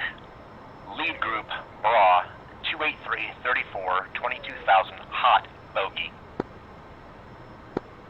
Trail group, 28,000, hot, bogey. Magic Gypsy 1, say Bra again. Gypsy 1, lead group, Bra, 28028, 22,000, hot, bogey. Trail group, Gypsy 1. 21 miles, 28,000, hot, bogey. Yep, looks good. Okay, monitor our airspace too, just in case this gets I think we're pretty good here.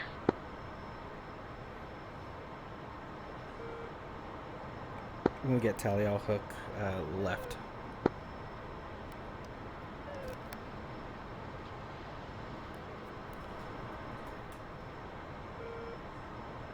Can't see the TID.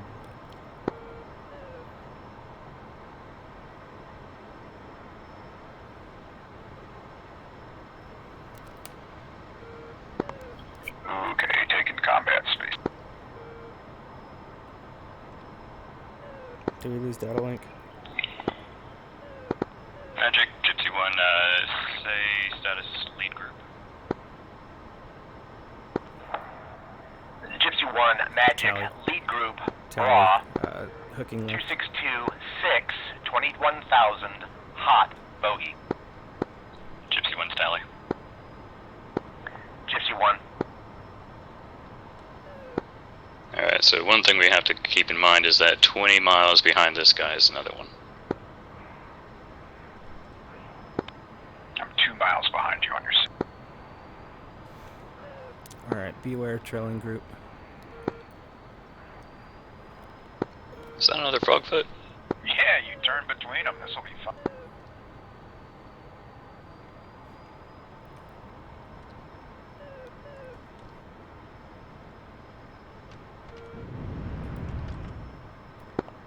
Looks like the trailing group might be in the con.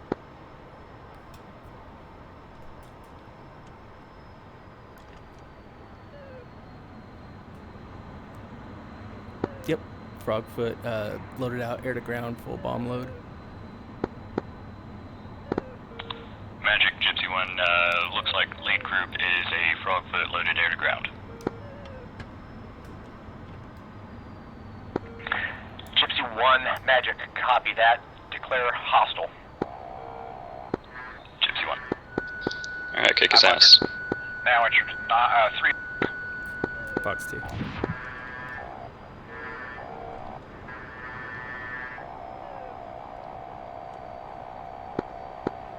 Good hit. Saw the ejection. Looking for shoot. Pushing speed up to hook left for that trail.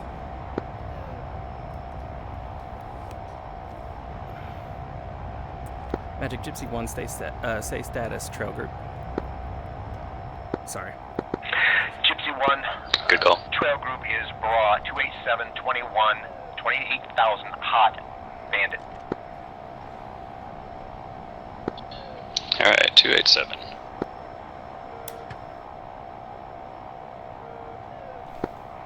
Yeah, I think you got, yeah, I see him in the cons. He's off my Gypsy nose, 1, 12 lead o'clock. group faded. Heading Trail 290. group, Bra, 27619, 28,000, hot, bandit. Did you call that splash on the lead group?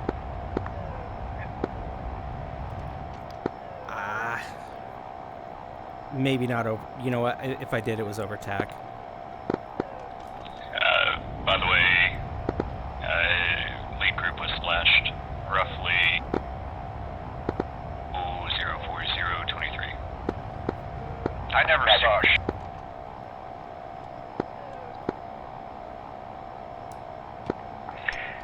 Gypsy, trail group, Bra, Gypsy the wreckage. 255, trail group's maneuver. 7 miles, 28, hot, bogey. Correction, You got bandit. that right. Is that him in front of us? 681.5 miles. Yep. Gypsy 1's tally. Magic Gypsy 1, Bogey is maneuvering. Gypsy 1, Sorry, I missed that. contact maneuver copy. That is Bandit.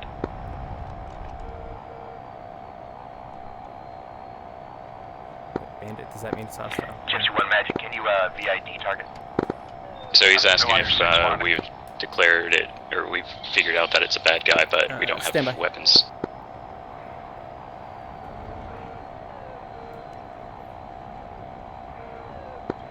Ooh, I lost consciousness there.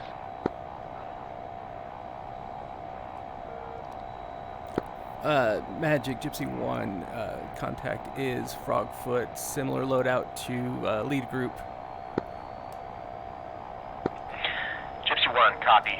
Declared hostile. I'm at your 4 o'clock hop. Now I'm on your 6 half.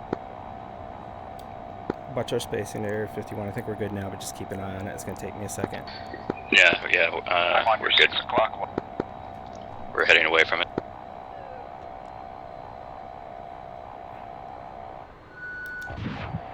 Fox 2. Call it out over there. Fox 2, Bandit is splashed. Gotta shoot. Bandit is at 06526. Gypsy 1, Magic, copy. Oh, Bandit, yeah. Gypsy 1, Magic. Go ahead and reset cap. Picture is clean. Gypsy 1. Knock it off, fighters, knock it off, AIC, knock it off. Magic, knock it off. Got to knock it off? Yes. Gypsy 1, knock it off.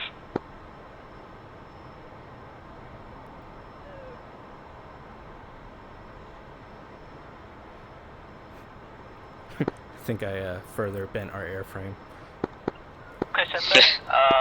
So go ahead and kick off the debrief evolution, starting with the initial picture call. Okay, so we had 2 groups, first group and second group. First group, I did not write their initial positions down. I was busy doing labeling and that sort of thing. But they presented approximately 320 for 60 or so, or 50. And 22,000, the second group was about 315 for about 80 at 28,000, tracking southeast. After the first call went out, there was pretty much silence for a long time, and I wasn't sure I actually transmitted on the right frequency. When Gypsy committed, transitioned them to a 2-group trail 20, lead group 330, 25, 22,000 hot bogey, trail group 28,000 hot bogey. Okay, so let's anchor here for just a moment. So what was your picture call on that one? The picture was 2-group trail 20. Should have been range 20. So we'll anchor here for just a moment. So what? So for Gypsy 1-1, so what was this presentation to you?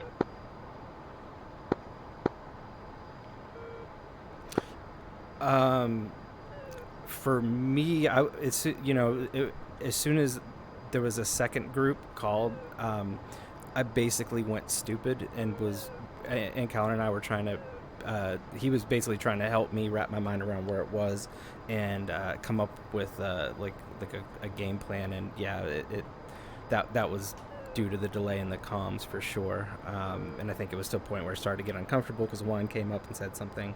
But yeah, so the 2 was definitely new, so it I was relying on Ancallen for that one. Okay, yeah, Yep, so the helmet fire is starting to set in, but once you got that all kind of worked out in your head, what was the presentation to you in terms of champagne, thick, wall, ladder, range, azimuth? How would you think that's presented to you off of your fighter's nose? I'm not familiar with a lot of those terms, but my mental picture was there was a group. I kind of knew where the lead group was, and I guess the term lead also, in my mind, made it seem like the more important one, while that, thinking now that might not have necessarily been true, but sort of building off of my knowledge of that you shared how the script works is kind of like, all right, well, if they're kind of heading toward the restricted airspace, the lead group, we need to get and deal with that one first, which may not have been the best move, but that's what was going on. And to me, yeah, they were coming, and then sort of in trail, almost directly in trail, was what my mental picture of the essay was, or the picture. Okay, all right, so we're starting to ramp it up there, a little bit more complex presentation there. So what I'm driving at, so it was a range presentation to you, and so if you go back to the debrief items that we talked about before the previous evolution and talking about group names. So if you hear the term lead group, trail group, you automatically know that that is a range presentation to you. Now, your lead group is always going to be probably the highest priority group, especially when that trail group, how far was the trail group called from the lead group? I didn't hear one, but again, like there was things that I was maybe missing, but I didn't hear one initially. Okay, all right. So this goes into so kind of what I want to anchor on here with Magic is the picture call. So Sensei, you said your initial picture was a 2-group trail 20. All right, so this is a range presentation. There was a lot of garbled. What's the proper format for a range presentation? 2-group range 20. Yep. Okay, so 2-group range 20. So the call was 2-group trail 20. So that kind of starts to throw a little bit of confusion in there. Stall. So this all may have been foreign to you anyway, so it probably wouldn't have made sense if it was a 2-group range 20.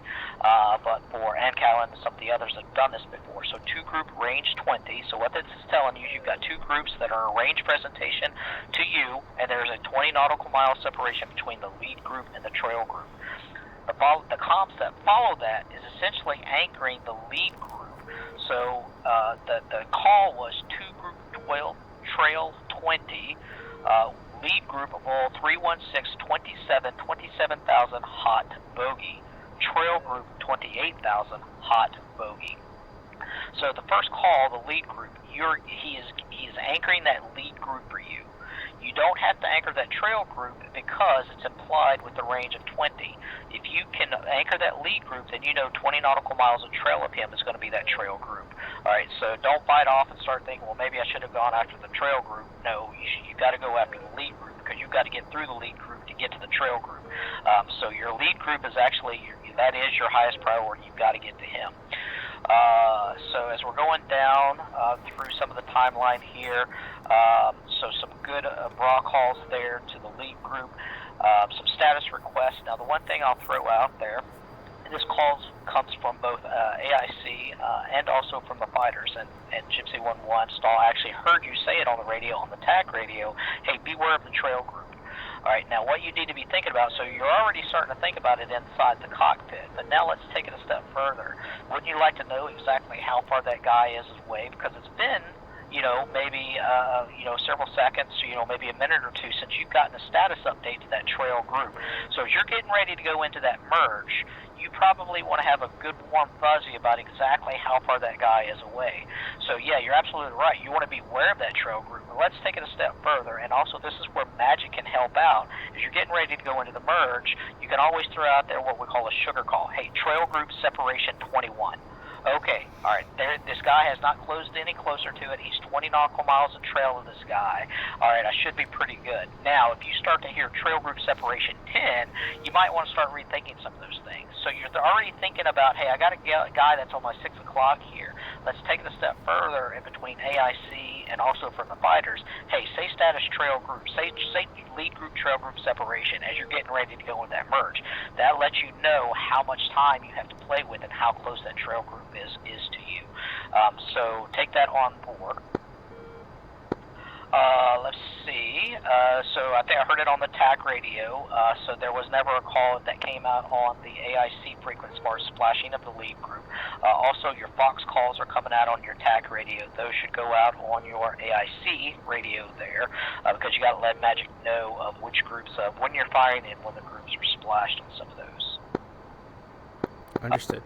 So I thought it was a pretty good evolution. I tried not to make it too challenging for you, just enough to start to throw a little bit of complexity in there and start thinking about more than a single group presentation. Because as you get into 2 groups, 3 groups, the helmet's going to start getting on fire a lot more.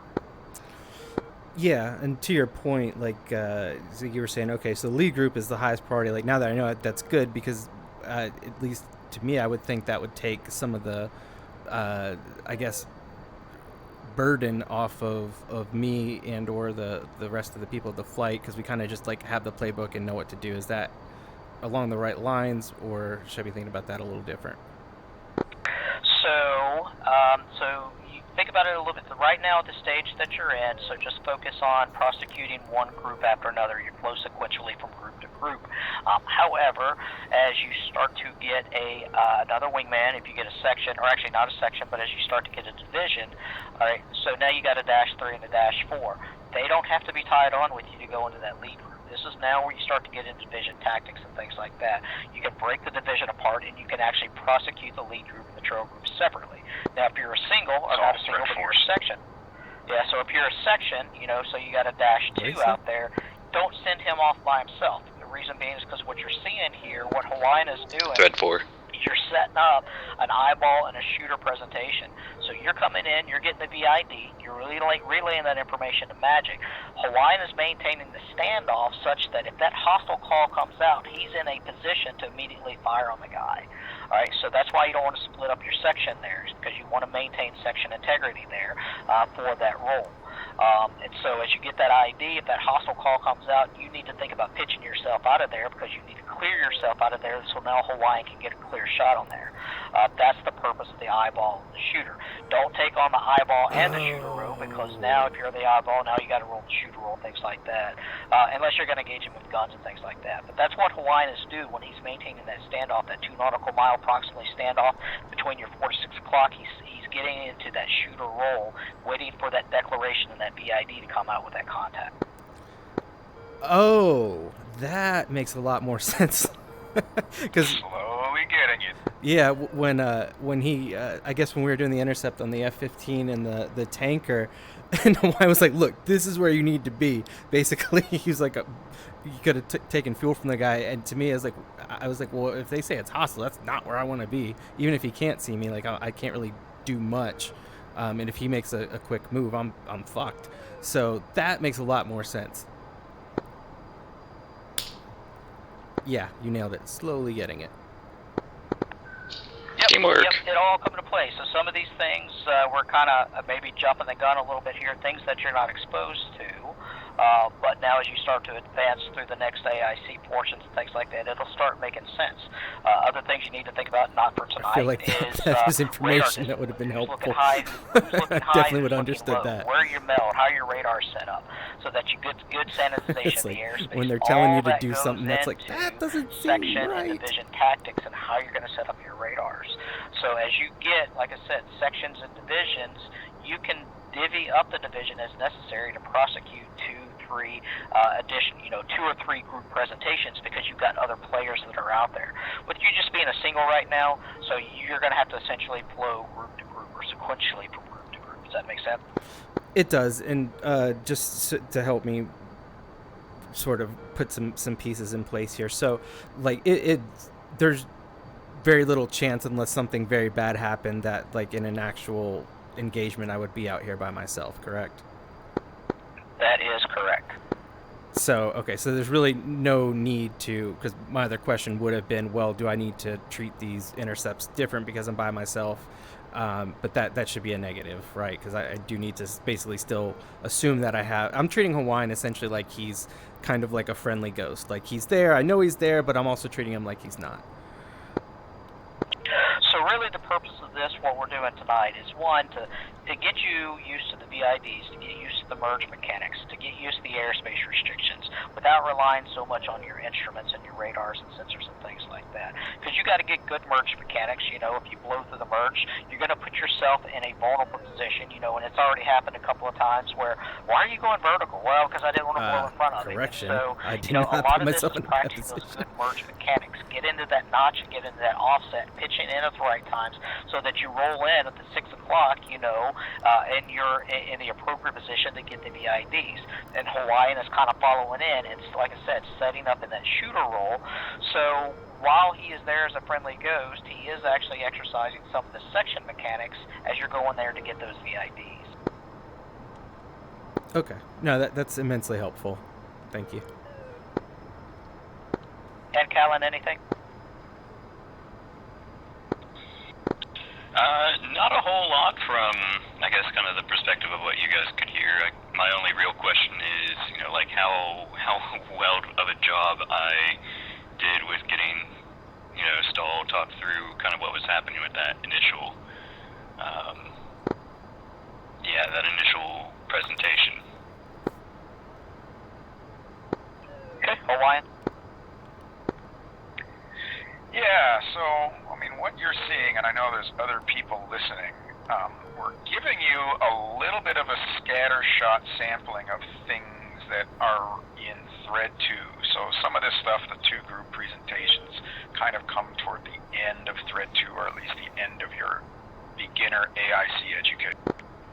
Other things that I'm doing is, as you get more comfortable in kind of the basics, I'm kind of falling out right into that shadow or ghost role in preparation for other Thread 2 students to be there when you all have learned two-ship tactics and ACM, so it's not so jarring. You've kind of gotten used to having another plane. You kind of know roughly where they should be. I'm talking on the radio like you would be, although I'm talking more frequently than you probably would be, simply because it's all brand new and you don't know what should be said when and blah, blah, blah. So, I mean, we're kind of bleeding a little bit into what's coming, but that's so that it's not so disjointed and jarring when it appears out of nowhere. You've at least had some kind of experience before.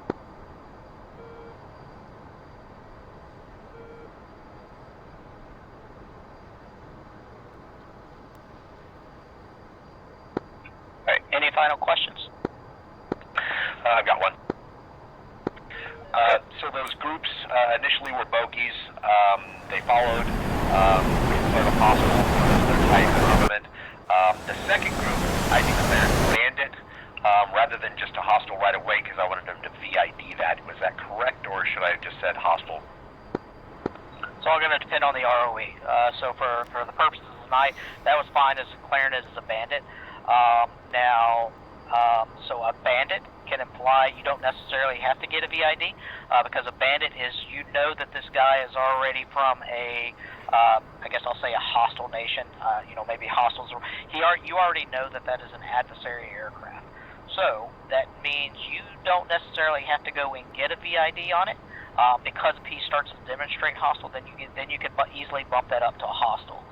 So, bandit, you don't have to go because that implies you already know that this guy is an adversary. You may not know exactly what type it is, but you don't have to go in there and get a VID on it. All right, so then maybe it would have been more correct for me to declare him as an outlaw because he was following the same flight profile as the other one, but wasn't necessarily the same type. Yep, yeah, so that would have been a good brevity word for an outlaw, absolutely. Okay. So I'll be that guy. Real quick, what's the difference between a bandit and a hostile to me? Clearance to fire. Okay, so then I would take that to mean I don't need the VID so I can set myself up in a better position to be the shooter, and once that declaration is made, then I can fire. Yep, absolutely.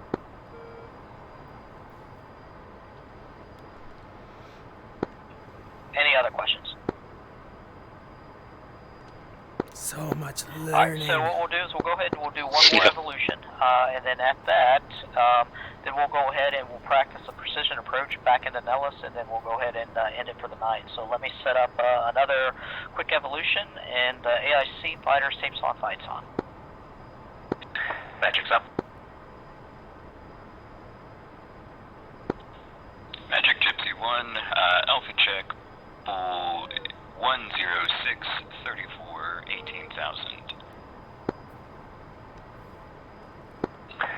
Gypsy 1, I show you Bulls 11535 18,000. Can you say again your radio? Gypsy 1 is at Bull 11437. Remind him about our INS. Gypsy 1, radar contact. Good alpha check. And Magic, is Gypsy 1 off by much at all? Again, our INS is going to be getting worse from here. Gypsy 1, I show you now Bulls 10737 18,000. Alright, so it looks like Gypsy 1 is about 3 degrees off now. Thank you. Copy. Hey, can you all update your INS off attack? Is that The capability, yeah, I'll let Ancallen fill in any blanks there. The waypoint, so the TACAN station itself as a waypoint before the INS got worse. But I did not do that.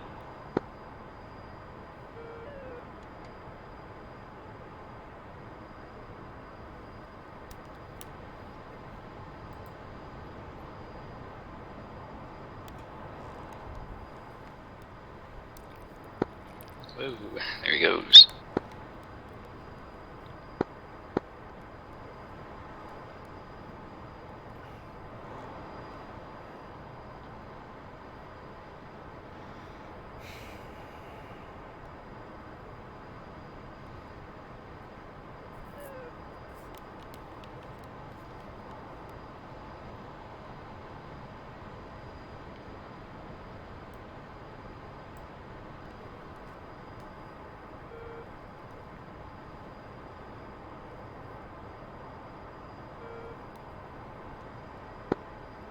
It's awfully quiet.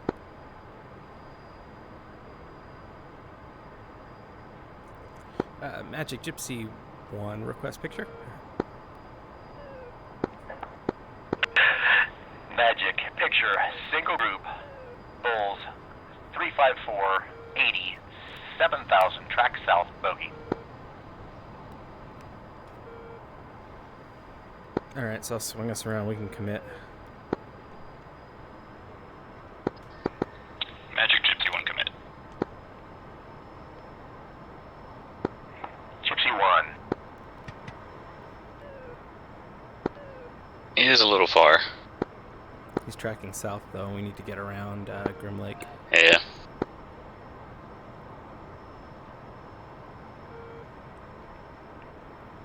Psh, we don't have to do anything, we can just orbit here all day. Gypsy 1, single group, Bulls 356 74 7,000, hot, bogey.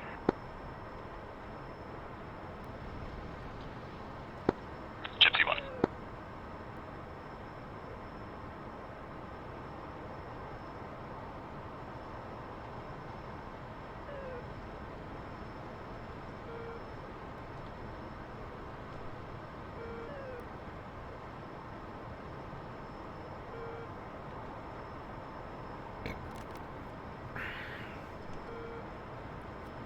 Yeah, getting a real bad buffet in that transonic region because of those slats, I think. Yeah, that is pretty excessive. Alright, so we are still about 30 miles out from Groom Lake. Good bearing, by the way. Thank you.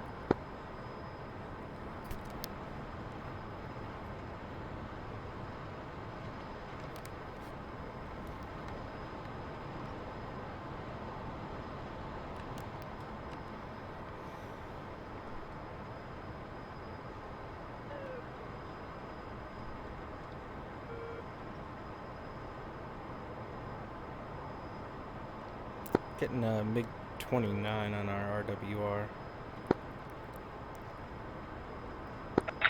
Gypsy Magic single group Bulls 35963 11,000 hot bogey. Gypsy 1.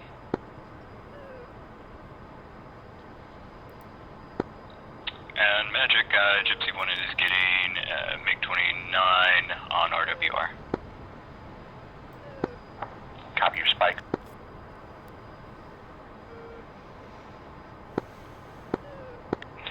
Gypsy 1, single group, not spiked right now. correction, Bra, 34054, 8,000, hot bogey. Or combat.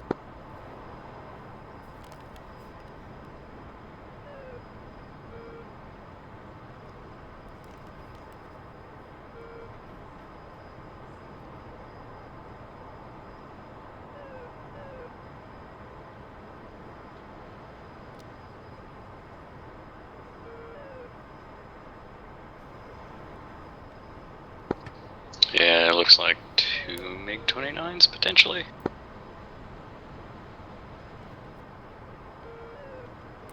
Yeah, and what was the bullseye call? Because it doesn't seem like it's 3-5. Gypsy 1, Magic, 349. recommend intercept 349, Bra, 349, 38 miles. 7,000 hot bogey. Coming right through for me. Gypsy 1. You're watching these guys slide right on your radar warning receiver. Yeah, that's what I see. I guess we can cover it in the debrief because yeah, it's a little confusing based on the bullseye and what I'm seeing on the RWR.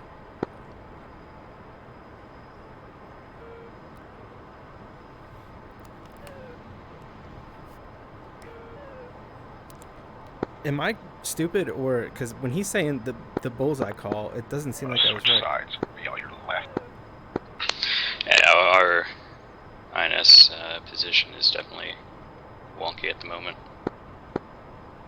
INS be damned. I'm talking about the if Yeah. yeah if No, zero no, straight north of Grim Lake, that there's no way that's right. Yeah. Yeah. So it's almost like we're maybe even chasing something else.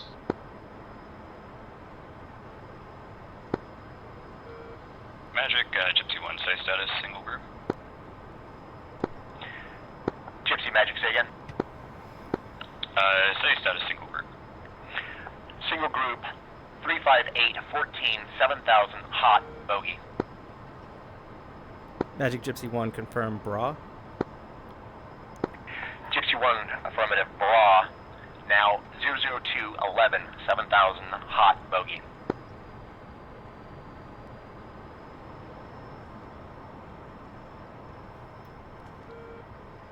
Tally. I see him. Gypsy Tally 1, on my tally. right. Gypsy 1 merged.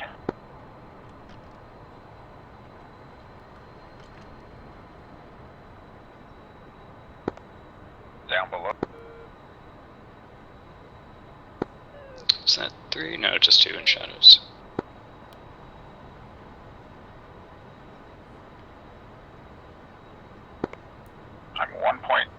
I'm 1 mile behind you on your.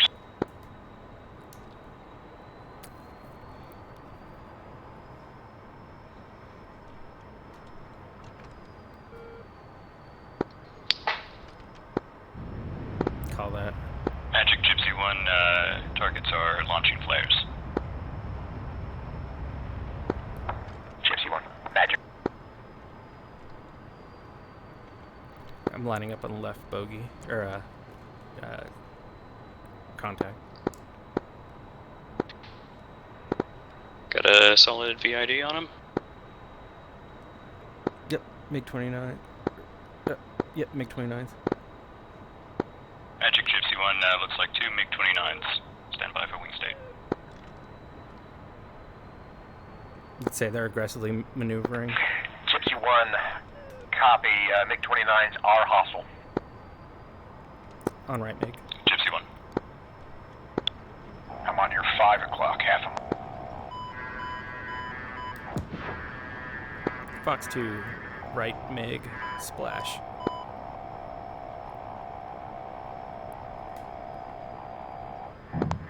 Good. Fox 2, remaining, bandit, splash. Good. Magic, those bandits were splashed at roughly bull 129.33. Tell them we're recycling, or well, I guess they'll tell us. Say bulls 129.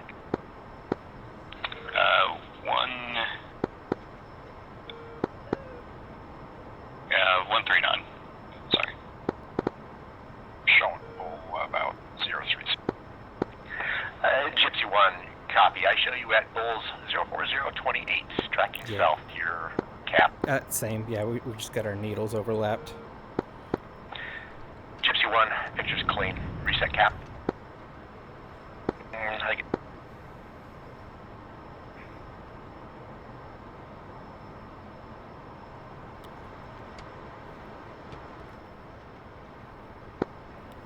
Knock it off, AIC, knock it off, fighters, knock it off. Magic, knock it off. It's like, give us a break, Magic. We just fucking splashed 2 MiGs and you're gonna be a dick about the bullseye call?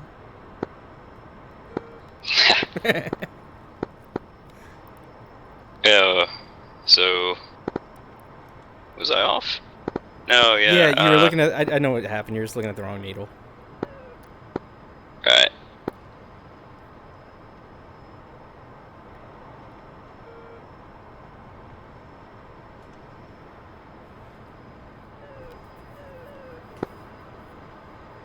Gypsy radio.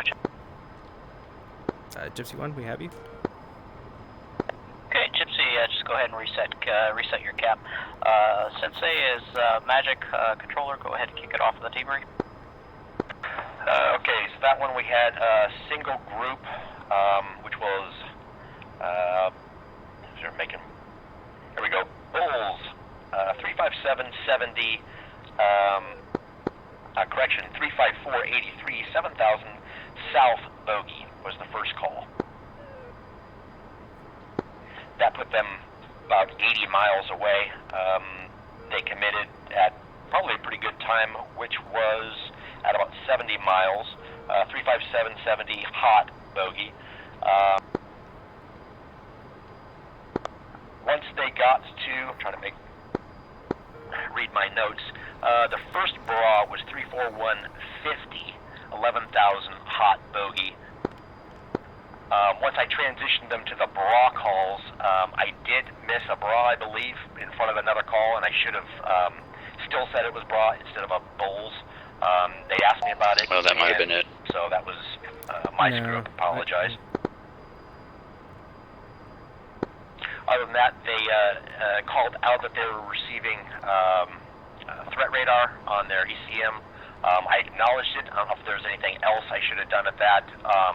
Other than I probably could have given them an updated range, just so they know how far away for threat assessment for them, since MiG-29s carry nasty IR missiles that can fire farther than ours. Other than that, they did the intercept, from what I could tell, just fine. They identified them as MiG-29s. I was given clearance to declare them hostile. I did. They killed them. Okay, Gypsy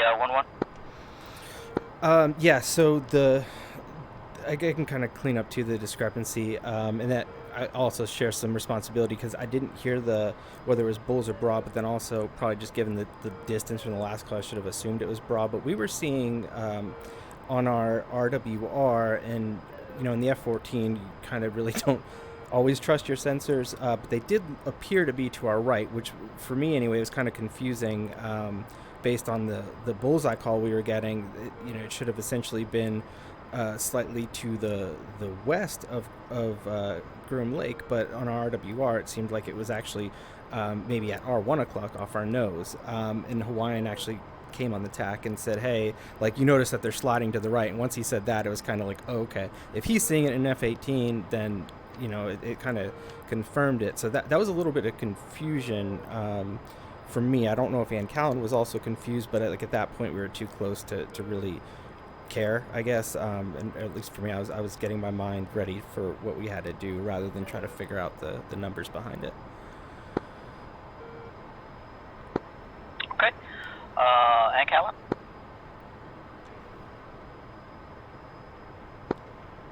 Yeah, not much more to add beyond that. Bullseye calls at the end there got a little bit wonky. It's just looking at the wrong thing in the heat of the moment, I guess. Yeah, otherwise, not much else to add. Alright. So I'll provide some of my comments. Overall, I thought that evolution went really well. So I got RINS is way whack. Of single group bull 354 for 87,000 tracks south of bogey. That was followed up with a commit call, which was Gypsy single group bull 35674 7,000 hot bogey. So overall, Sensei tonight, all night tonight, I think you've been doing really well with the comm formatting and everything. You've got good cadence, with the exception of the two group range, and it's been a while since we've done those. But overall, all of your comm formats have been really spot on. Just some small minor things, no big deal. The one thing I'll ask on that one is you shifted over to a bra format, single group, Gypsy single group bra 34054, 8,000 hot bogey. So again, a little bit far out there for switching over to the bra format. Again, you want to try to keep that as long as possible. Down to about maybe 40 nautical miles or so is where you want to make that transition over Could be to in my bra. head, but it feels And again, like the the reason flight you do controller that, actually degrading too. stall, in case you're just kind of asking why do you wait so long. Reason being is because just think of it, if you've got 2, 3, 4 different sections of caps that are out there. As long as you stay in that bullseye format as long as possible, everybody can build that mental essay in their jets of where that factor group is at as in relation to them. As soon as you switch over to a bra format, everybody else that's not consummating that intercept starts to lose essay to where that factor group is at. So that's why I kind of harp on stay into that bullseye format as long as possible, so that if you've got other people that are out there listening on the radio and you're controlling other cap stations, they can maintain that overall essay. That was what I was asking. Don't you think I'm a total idiot? Awareness from the Gypsy flight as far as the spike call. So good job of pimping Magic out there. Hey, we're getting spike MiG-29s. All right, so now this is where you kind of start to get in some of the advanced stuff. So the way you can put that call out there, so it's good to let Magic know that because that may drive ROE if you're getting spiked. It may not, but it's good to let them know because that goes into the little checkbox of things you need to relay and take into account to maybe drive up that declaration or not. But kind of a better way to do that is Magic, Gypsy 1-1 is spiked 360. All right, so what you're doing is, and then you can also follow it up with the type of aircraft that you think you're getting spiked by. So Magic, Gypsy 1-1 spiked 360 MiG-29s. All right, now what that is doing is that now cues Magic up. Now you're looking for a spike range call because what you're doing now, Magic is correlating that bearing that you gave him, and if that bearing line correlates to where that factor group is at, now you can drive. All right. Wasn't exactly what was happening, but this is good info. 1-1 spike range 20 single group bra, and then follow that up, and that might drive some of the declarations. So it's a good job of talking about that on your primary control frequency. Hey, we're getting spiked here, big 29s. Throw a bearing out there. Magic Gypsy 1-1 spiked 360. Gypsy 1-1 spike range 20 single group. Bra 36015, and then you can put the declaration and things on there. So it's just another way. It's another piece of the comms that you can put in there. So good job, Sensei, there on that one. I heard you were trying to throw out that recommended a flow vector. So you were recommend bra 349, and so that comm kind of got a little lost in the translation. I know what you were trying to say, but essentially all you had to do was just say, hey, recommend cutoff vector 349. Right, that's all you got to say. That lets them know, okay, Magic's telling me I need to flow 349 to consummate this intercept a little bit quicker. You start to get a little wordy, a little bit verbose there with that recommendation for that cutoff vector, so just something to take into account. And then the last call that was actually a good question by Gypsy 1-1 was you put a call out there. Magic was single group 358 14 7000 hot bogey. All right, so immediately wrote it down. You left the bra call out there. At this point, it should have been kind of, intuitive that it's bra, but good job for Gypsy 1-1 coming back up and saying, hey, is that bra or bull? So absolutely, a good Q&A there between both the fighters and the controller to make sure you're getting all those pieces of information that are out there. That's all I've got. Hawaiian, you got anything? Yeah, so now that you guys are in Thread 2, we'll talk a little bit about that NATO brevity. So you guys weren't spiked, which means that you're locked, and you're the only ones in position to know that. So when you're just getting some kind of sniffs of the signal, that's nails. This comes from the old analog radar days where you're essentially looking at signal strength. So when that signal strength jumps considerably up above baseline, it's a spike, but when it's just kind of a few humps, it looks like a bunch of nails. Good to know.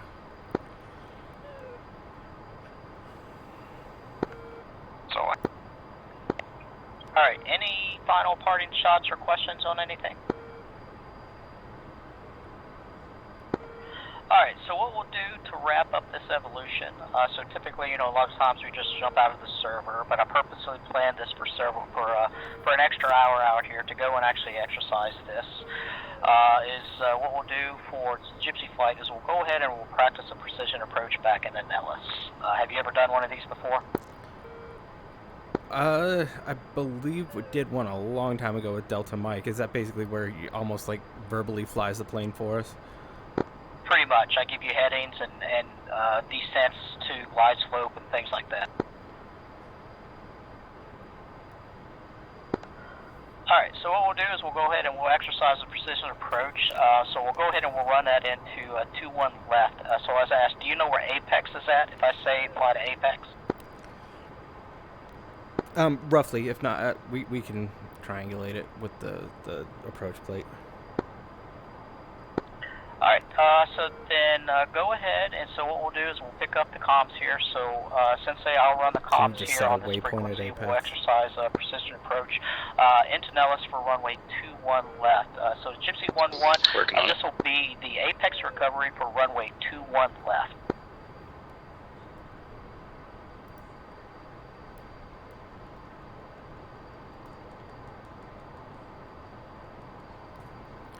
Alright, stand by. We're just pulling up the plate and getting our waypoint set.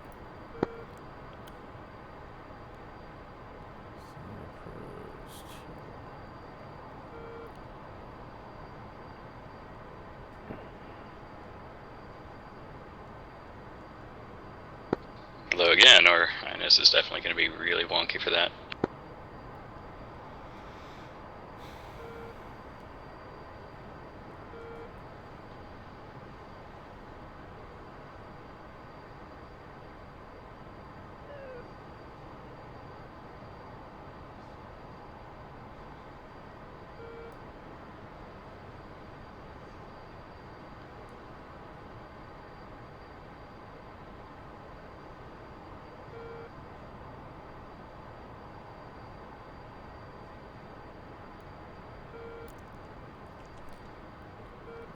Actually, I'm confusing Arco with Apex. I'm not seeing Apex. Yeah, Apex is a weird one.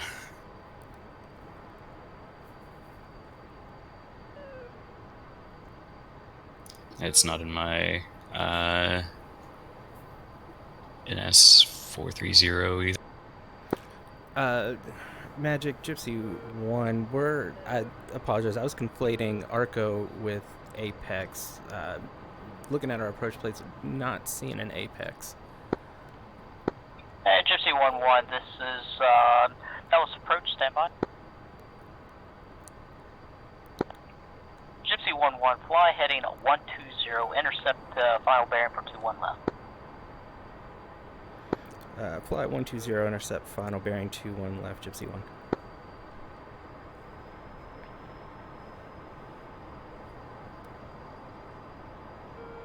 Did you spot the TACAN over? Yeah, TACAN is on LSV.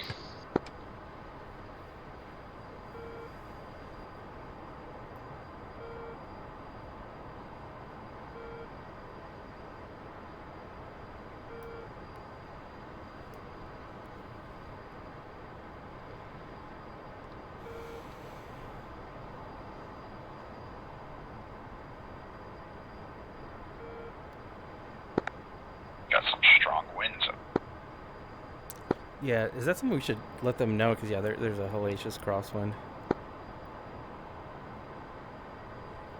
Or I'm assuming if they have a lot of ATC, they can see that as well. Yeah, they can. They have to dig around for the Nellis approach, Gypsy 1, just be advised we experienced a strong crosswind on departure. Can you say status of wind currently?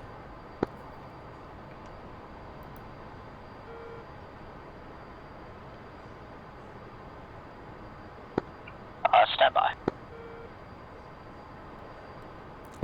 Hopefully that was solid And enough. Gypsy, from Nellis approach, I'm showing winds currently about 060 for 4 knots.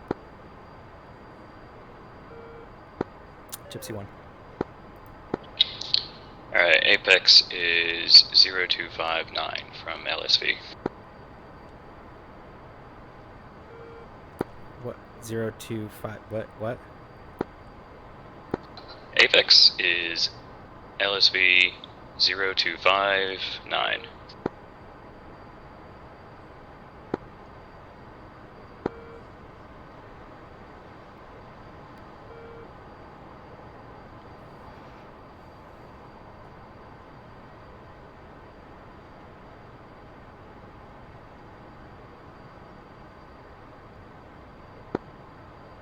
We'll probably want to, yeah, I think you're dissonant a little bit. That's good.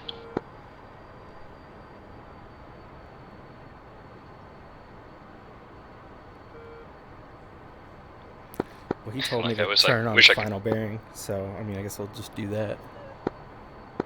Fair enough. I wish I could flick this piece of paper at you. You're like, hey, read this.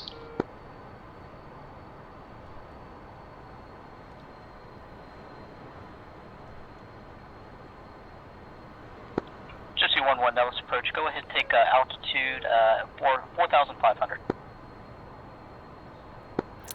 Make altitude 4,500, Gypsy 1.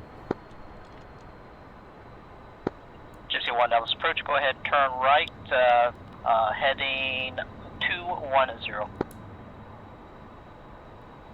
210, Gypsy 1.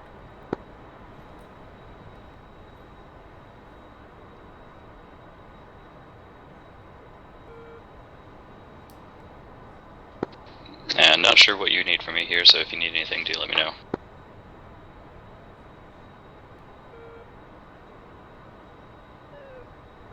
Just idiot-proof me and then, help with the configuration checks.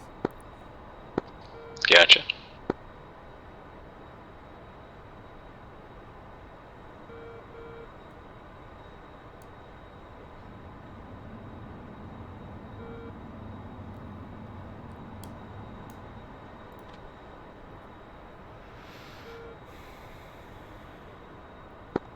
Gypsy 1-1, Nellis approach. Go ahead and take approach speed.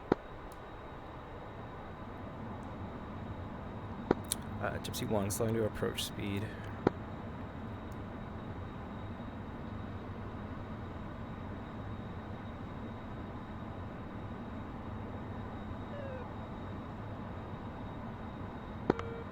Yeah, I see those leading edge slats on your left.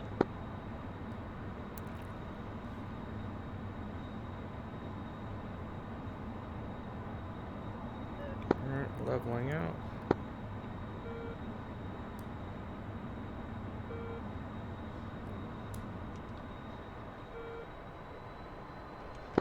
And Gypsy 1-1, Nellis approach. This will be a precision approach runway 21 left. Gypsy 1. And Gypsy 1, Nellis approach. Show you approximately 10 nautical miles. Gypsy 1, Nellis approach. You are on glide slope. Gypsy 1, go ahead and start the descent to for landing runway 21 left. Gypsy 1, start descent, 21 left.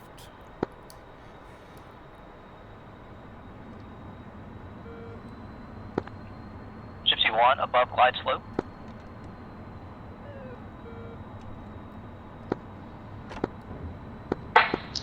Gypsy 1, on course. Flaps Gypsy are 1, down. above glide slope.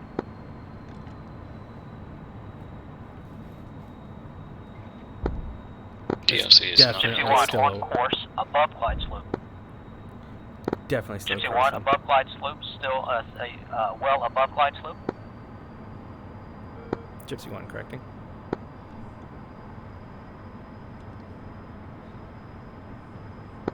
Gypsy 1 on course above glide slope, coming down now slowly on glide slope.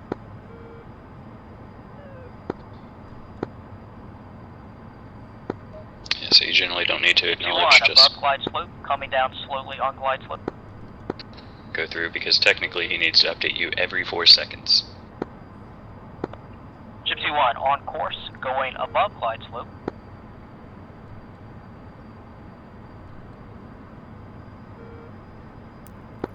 Gypsy 1 still well above glide slope. Going further from glide slope.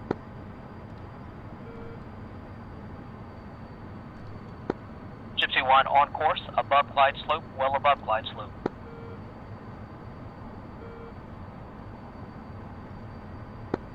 Gypsy 1 on course, coming down slowly on glide slope.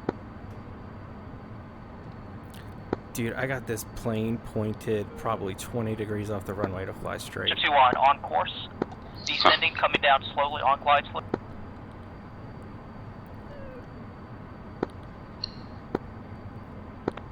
Gypsy 1 on course, coming down slowly on glide slope. Descending at about 500 feet. Gypsy 1 on course, still above glide slope, coming down slowly on glide slope.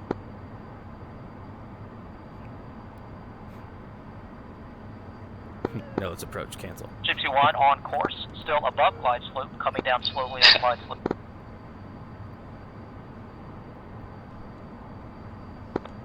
Gypsy 1 on course, above glide slope, coming down slowly on glide slope, 2 nautical miles, call visual. Gypsy 1's visual. Gypsy 1, you're on course, well above glide slope, coming down slowly. You're cleared landing, visual runway 21 left. Clear visual 2-1 left, Gypsy 1.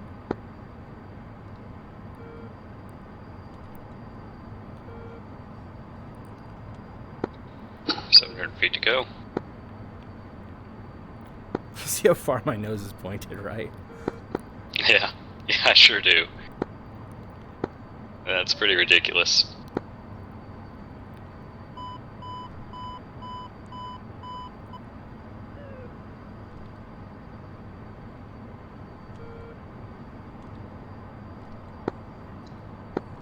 About 300 feet above.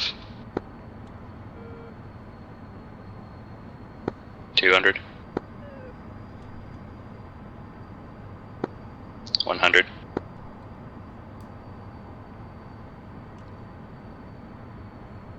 50.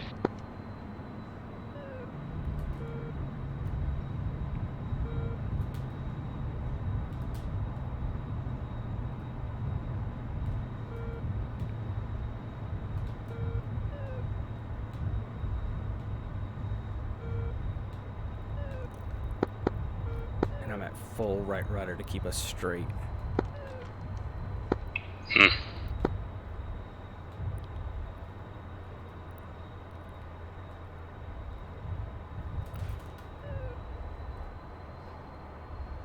Guess what that was? Whoops. Gypsy 1, when able, clear the active.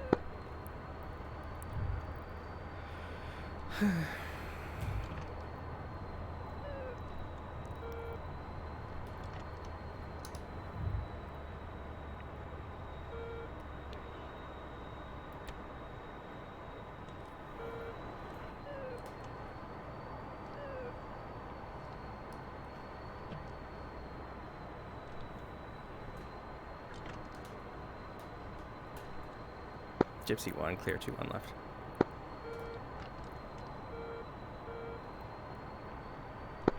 Alright, copy. And whenever you want, you can go ahead and just exit out of the server, and then we'll all meet back in Discord. Oh, fuck you, buddy. I'm parking. I'm just kidding. Like a real man.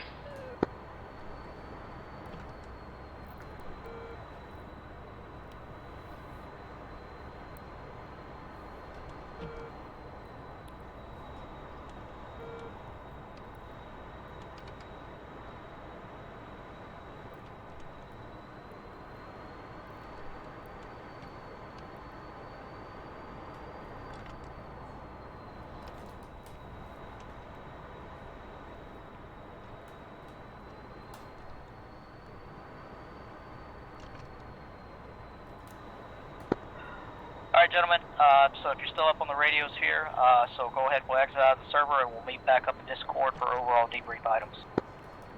Will do. Exiting in, well, just 20 seconds. Alright, I'm up on Discord.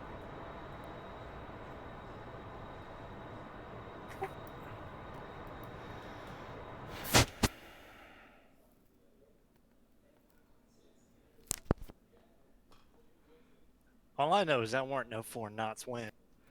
Right? Yeah, So man. did you listen to Yeah.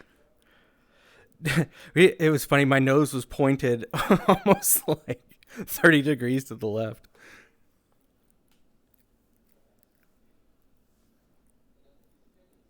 I just watched an AI airplane land on runway 21 right. I wasn't aware that was possible. It was probably blown over All right, there. we got everybody up back up in Discord. That's what I'm thinking. Yeah.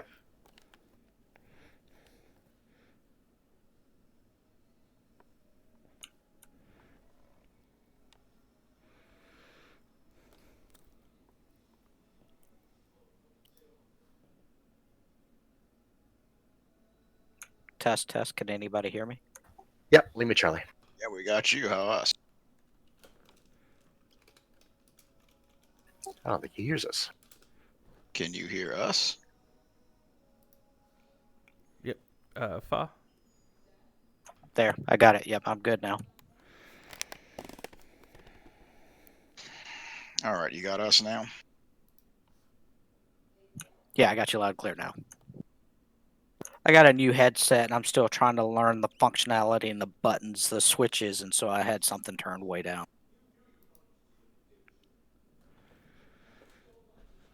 All right, so overall debrief evolutions tonight. So, we did each one of the evolutions for each one of those runs. Like I said, overall, I think everybody did a really great job tonight. So Sensei, I know it's been a while since we've actually done some live dynamic control there, but I think you did really well. This was kind of a recap refresh for you. Let's go back. We'll go back and review some of the 2 group presentations there with the range calls and things like that. So if we do that, when we do this again on Thursday night, maybe we can start to bump up the complexity, get more into some of the 2 group problems out there, and that'll expose you stall to some additional 2 group presentations, as well as knocking off the rust for Sensei as the overall AIC controller. Any big overall items from tonight? I did notice differences in weather from the. I didn't have the game up. I just had lot ATC and listened to the ATIS. ATIS was giving 150 and 18 in game. The information for the airport for lot ATC said 060 at 4. So there's vast discrepancy, and I don't know which. It sounds like there was a very serious crosswind. So. It sounds like the ATIS is correct or more correct. The ATIS is going to trump everything because there's a physical object in the game and it queries the game environment at that location as to what the wind and temperature and all that stuff is. And I place them essentially right next to the wind socks. Perfect. So then ATIS is very important, and you should actually ignore a lot of what lot ATC says for wind.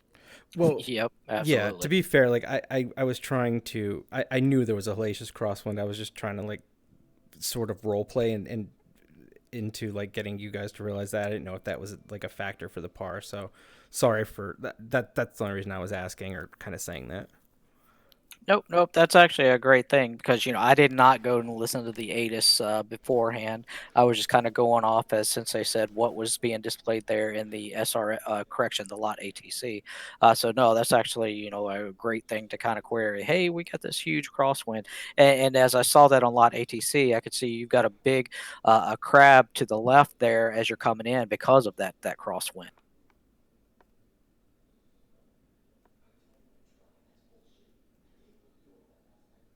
All right, what other questions or overall debrief items? So the one thing I will kind of ask here or raise up there. So stall. So overall, hey, great job overall tonight. Kind of getting thrown into all this stuff. I think you've been doing really well. But there at the end, talking about the precision approach, it may have been a while since you've done it.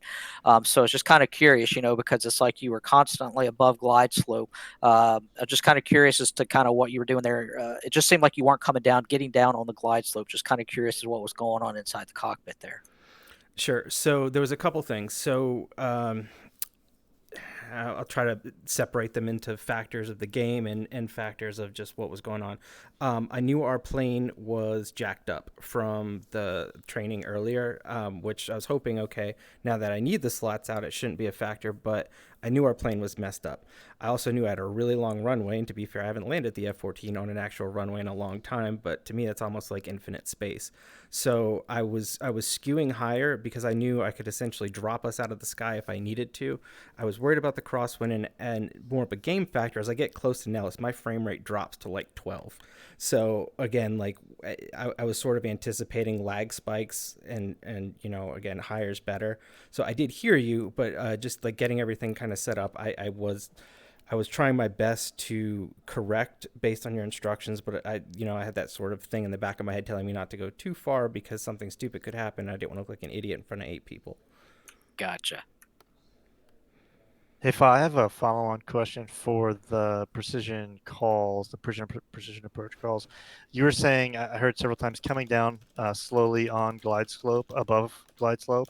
Does that mean you're coming down on the right glide slope parallel, but you're above it, or does that mean you're descending faster than the glide slope, so you're above it, but you're getting closer to where you need to be? So the call, is you're above glide slope, coming down now slowly on glide slope. Essentially, I'm letting him, you're still above glide slope, but I see that you're descending. And so I'm kind of letting him know kind of how quickly he's descending, coming down slowly, or it could be, I see you coming down quickly on glide slope. That needs to let him know that he's doing too much on the throttles and he's adjusting that stuff too rapidly, or maybe not enough. It's just kind of those little sugar calls as he's adjusting those throttles to get it down to glide slope, letting him know he's above it, but I see that he's coming down slowly on it. And again, it goes into the throttle management because you remember when you're in that flight regime, your throttle is maintaining your altitude and your pitch is maintaining airspeed. Cool, thanks. I was thinking that, but then I thought halfway through maybe it could mean something else, so I just wanted to clarify. I have a question regarding the glide slope and lot ATC. I know that by default, I think it's like 4 degrees rather than 3. What is it for most aircraft? Is that about 3 degrees? Most aircraft's about 3 degrees. Okay. I think it was different for my lot ATC. I'll have to check.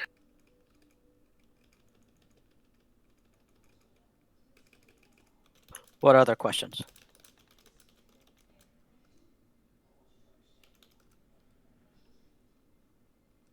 All right. Hawaiian, I'll go ahead and turn it over to you.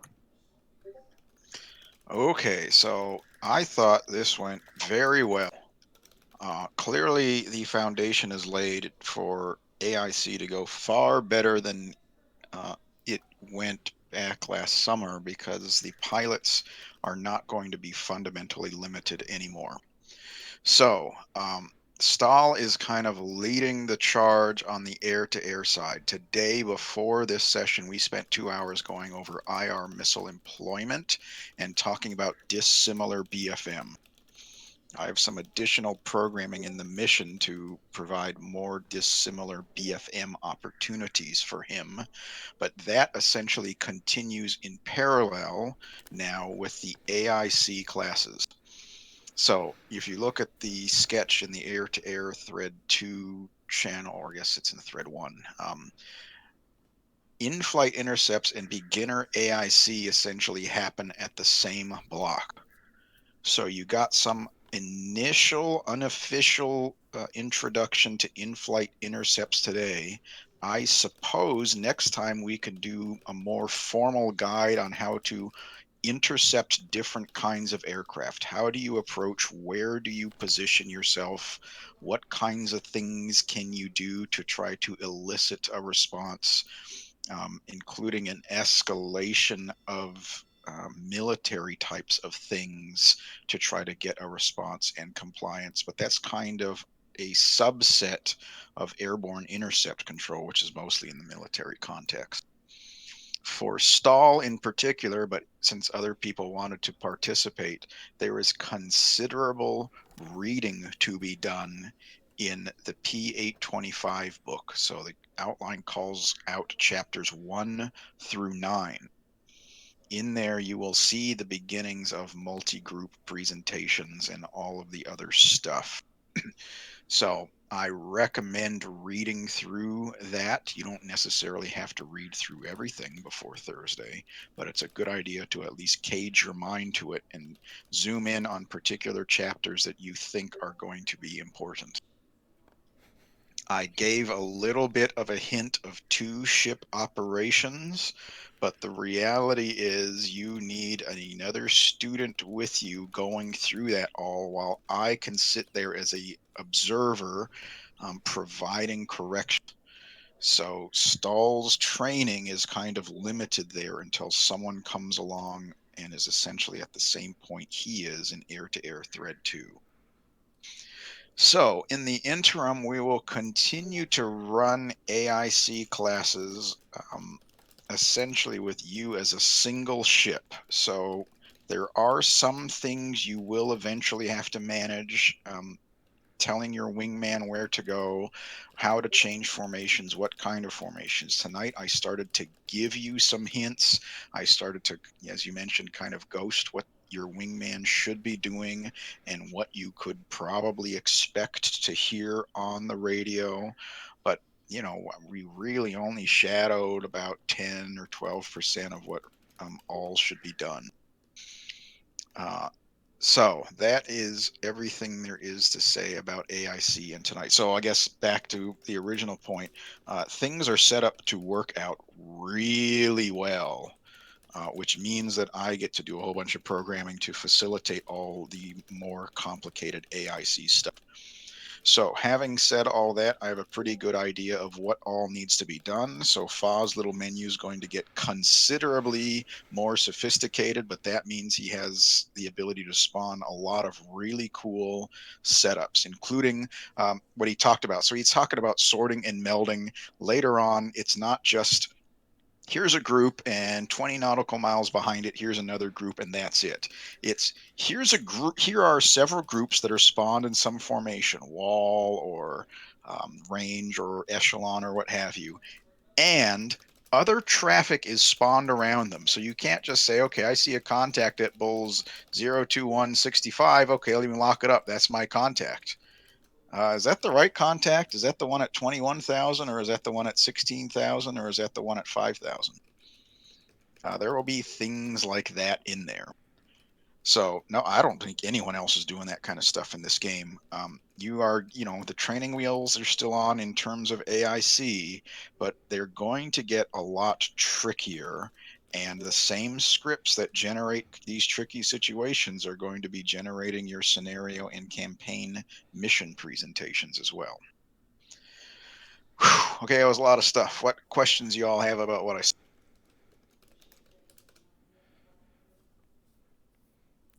I have sort of a related question. I think I remember you saying this, but your long-term goal is to do GCI stuff for the Red 4 as well, kind of in the same vein, or is that? Yep.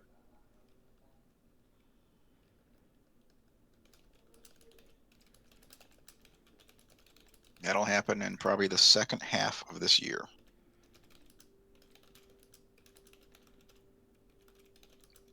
What other questions are there?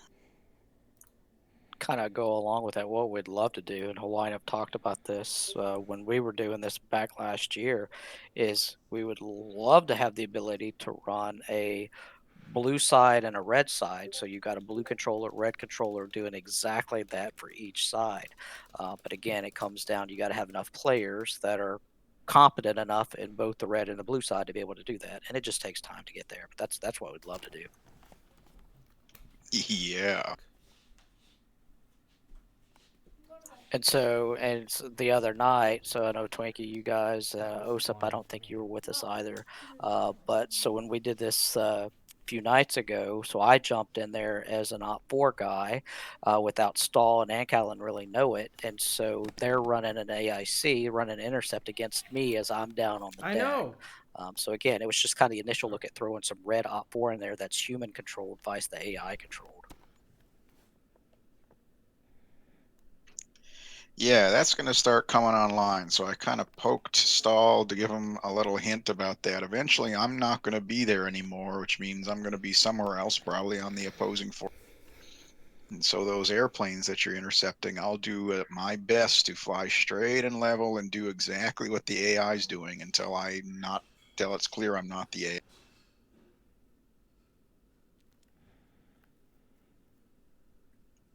What other questions or comments do you all have about kind of the plan for AIC?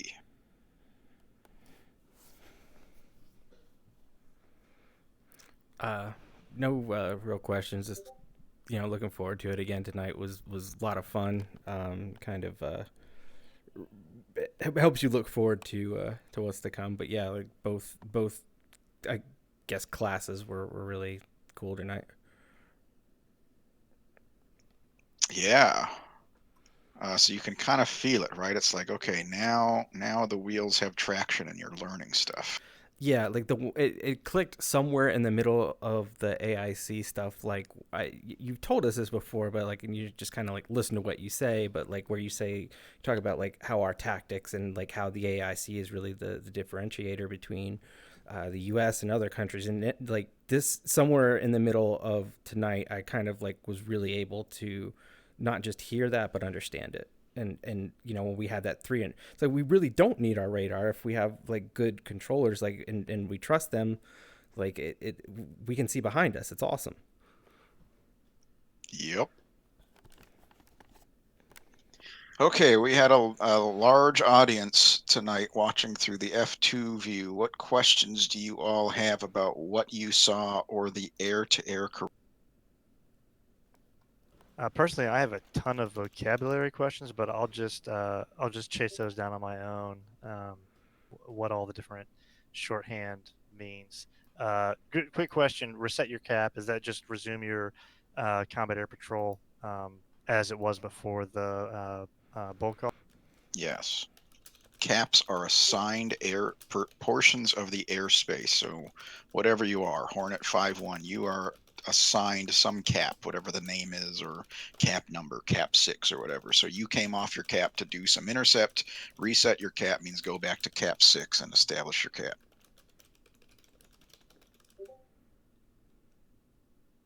What other questions are there about what you saw tonight or the air-to-air curriculum?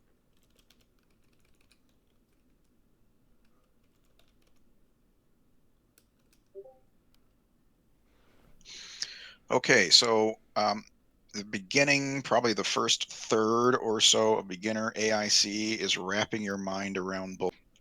The second third, you've got bullseye and you're wrapping your mind around other things. We're introducing things like potentially azimuth or range groups, and you're learning how to get into the merge and fire on stuff and work as a two-ship. So the last third of beginner AIC, you're kind of getting all those things together. So it's all fluid and you're knocking out any mistakes that you have, and you're getting variations, multiple variations of the engagements, and we're just knocking the bugs out. Intermediate AIC is when we're going to start introducing more groups with more things. So 3 groups, and as the number of groups get larger, the variations can grow, right? You can't have a triangle with 2 groups, but you can have a triangle with 3 groups. So what are those things called? Blah, blah, blah. One thing we're going to do that I don't think anyone else in the DCS community does is an intermediate AIC, which if you look in the schedule is essentially halfway through thread 3, there will be multiple bullseyes.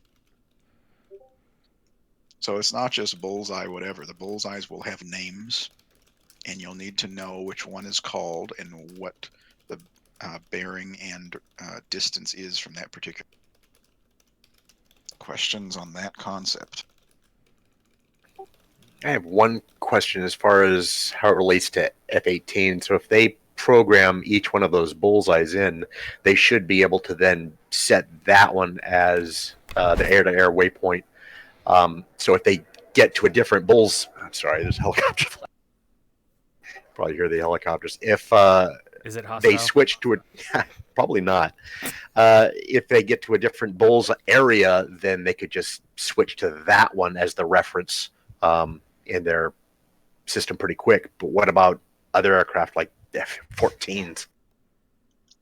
Yeah, so you're going to have to figure that out all on your own, right? The most basic thing before we had all these computers and stuff was you had a, and you could either print out multiple maps or you just had a little transparency that you put over it. Roger.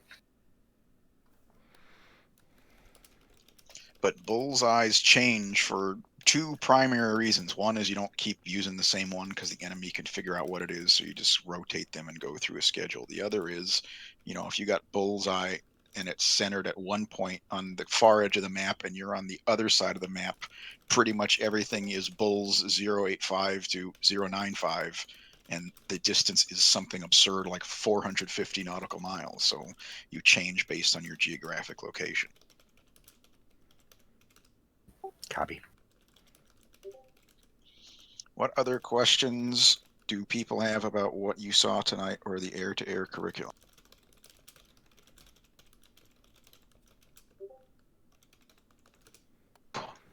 Okay, Twinkie mentioned a lot of the brevity and other terms that you've heard.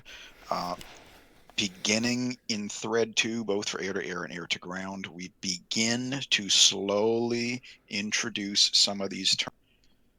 As we introduce them, be careful. People will probably use the wrong term or use them incorrectly early on until we kind of get that tuned in and tightened up. So probably around Thread 3 is when you can start to reliably hear people use brevity terms and be reasonably assured they're not screwing them up. So that's kind of the program there with brevity terms. As you might have heard on the radio and Stahl experienced, there's a lot of stuff that happens. A lot of different people have to communicate things on the radio. So the ability to communicate a lot of information in a short amount of time becomes important. And that is why brevity comes to be. So here we're getting you into the situation where you realize I have to communicate a bunch of information. I wish there were a way to compress that, and then we will answer the question, or we'll provide a solution to that problem. Here is the NATO brevity, the brevity that we all use. You could in principle invent your own, but then no one knows what the hell you're talking about. So we'll all use the NATO brevity, so we're all on the same sheet of music.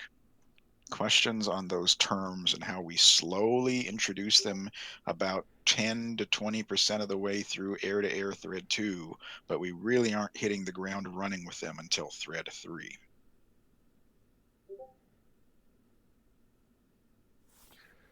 Okay, what questions or comments do you have about anything tonight or anything in general?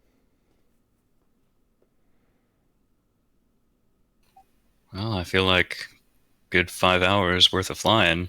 It's putting good work in. Yep. Finally, right? Like all the cool stuff gets to happen. Stuff that people thought they'd encounter at DCS Academy on day one. It's like, no, you're going to learn how to fly a plane first. Now we get to do the cool stuff. Yeah, I like that you made the rest of them watch too. Sorry. Well, I mean, you saw how much smoother it went, right? When it's like, okay, the people who are supposed to be at this level, who have all the preparatory work, are here, and people who aren't supposed to be at this level aren't in the way. It just goes way, way more smoothly. Yeah, and then you have me freeloading in the back. Yeah, so Ancallen's going to get his due at the beginning of Thread 3 when you can use the I am looking forward to mating with other people's radars. All right, any other questions or comments? Just the usual. Thank you, everyone, for the time. Sensei, I thought, did awesome.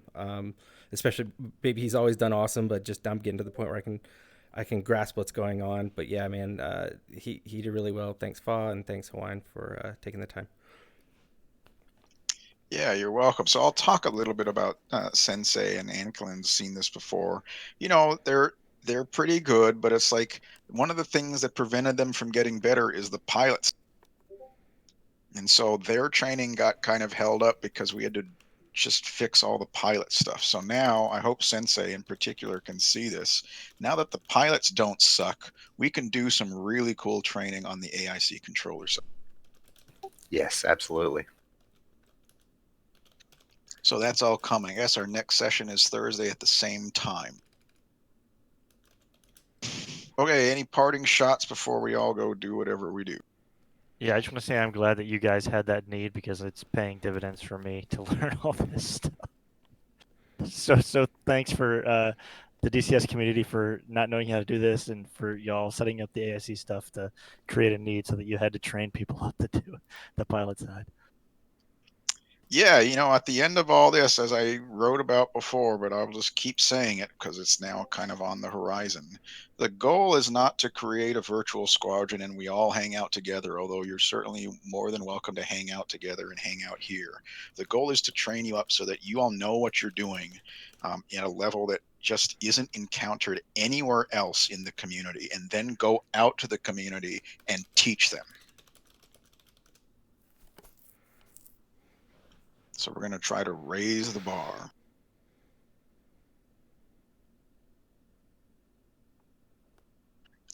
Okay, so Thursday night we'll do the same thing again. I'll probably be in an F-16 since you don't need my F-18 anymore, and I like flying that.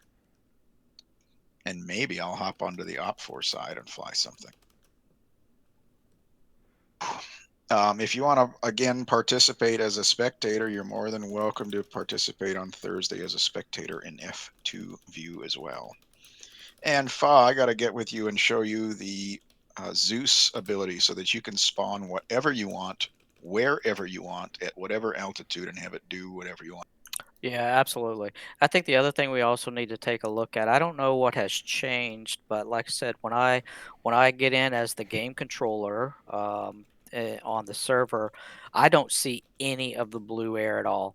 You know, I don't see any of you guys. Obviously, you know, I can see it through a lot ATC, but I don't see anything through DCS and the F10. Yeah, so what happened is you can flag individual units as hidden on the map.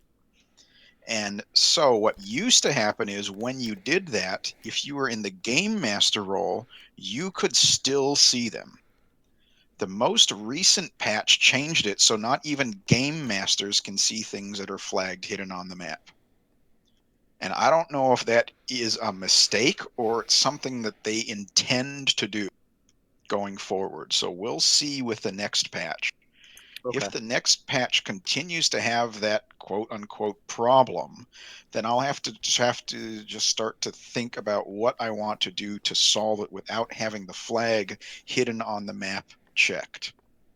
Right. Okay. All right. So that's good to know that it's not my system or anything, that it's something going on with the patch. Right. And so that, by the way, that may have implications. Like before, I noticed things that were hidden on the map also did not come across in your TAC viewer. So I don't know if this is now preventing those aircraft from showing up on your TAC view recordings. Stand by, I can tell you.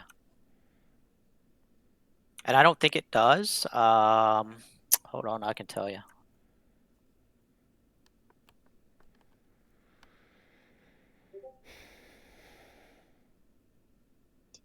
But when we do our scenarios and campaigns, the only viewpoint you'll have is inside the cockpit. You can't even see external to your plane, let alone other things in external. So I don't know. That used to hose up TAC view recordings where the recording would only record your own plane. But the server TAC view recording will be available after the campaign or mission or scenario. Gotcha. All right, so as I'm looking at my TAC view, actually, it looks like my TAC view did not record anything for tonight. So I don't have any file for TAC view that was recorded tonight. I was only in DCS as the game master. Yeah, so I don't know what's going on there, but if people want, I can drop the TAC view file from the server if you want to review what happened.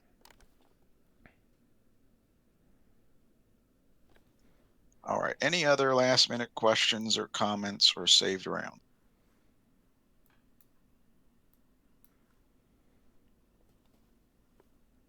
Okay, then on Thursday at the same time, if you want to participate as a spectator because you're not in air-to-air thread 2, you're more than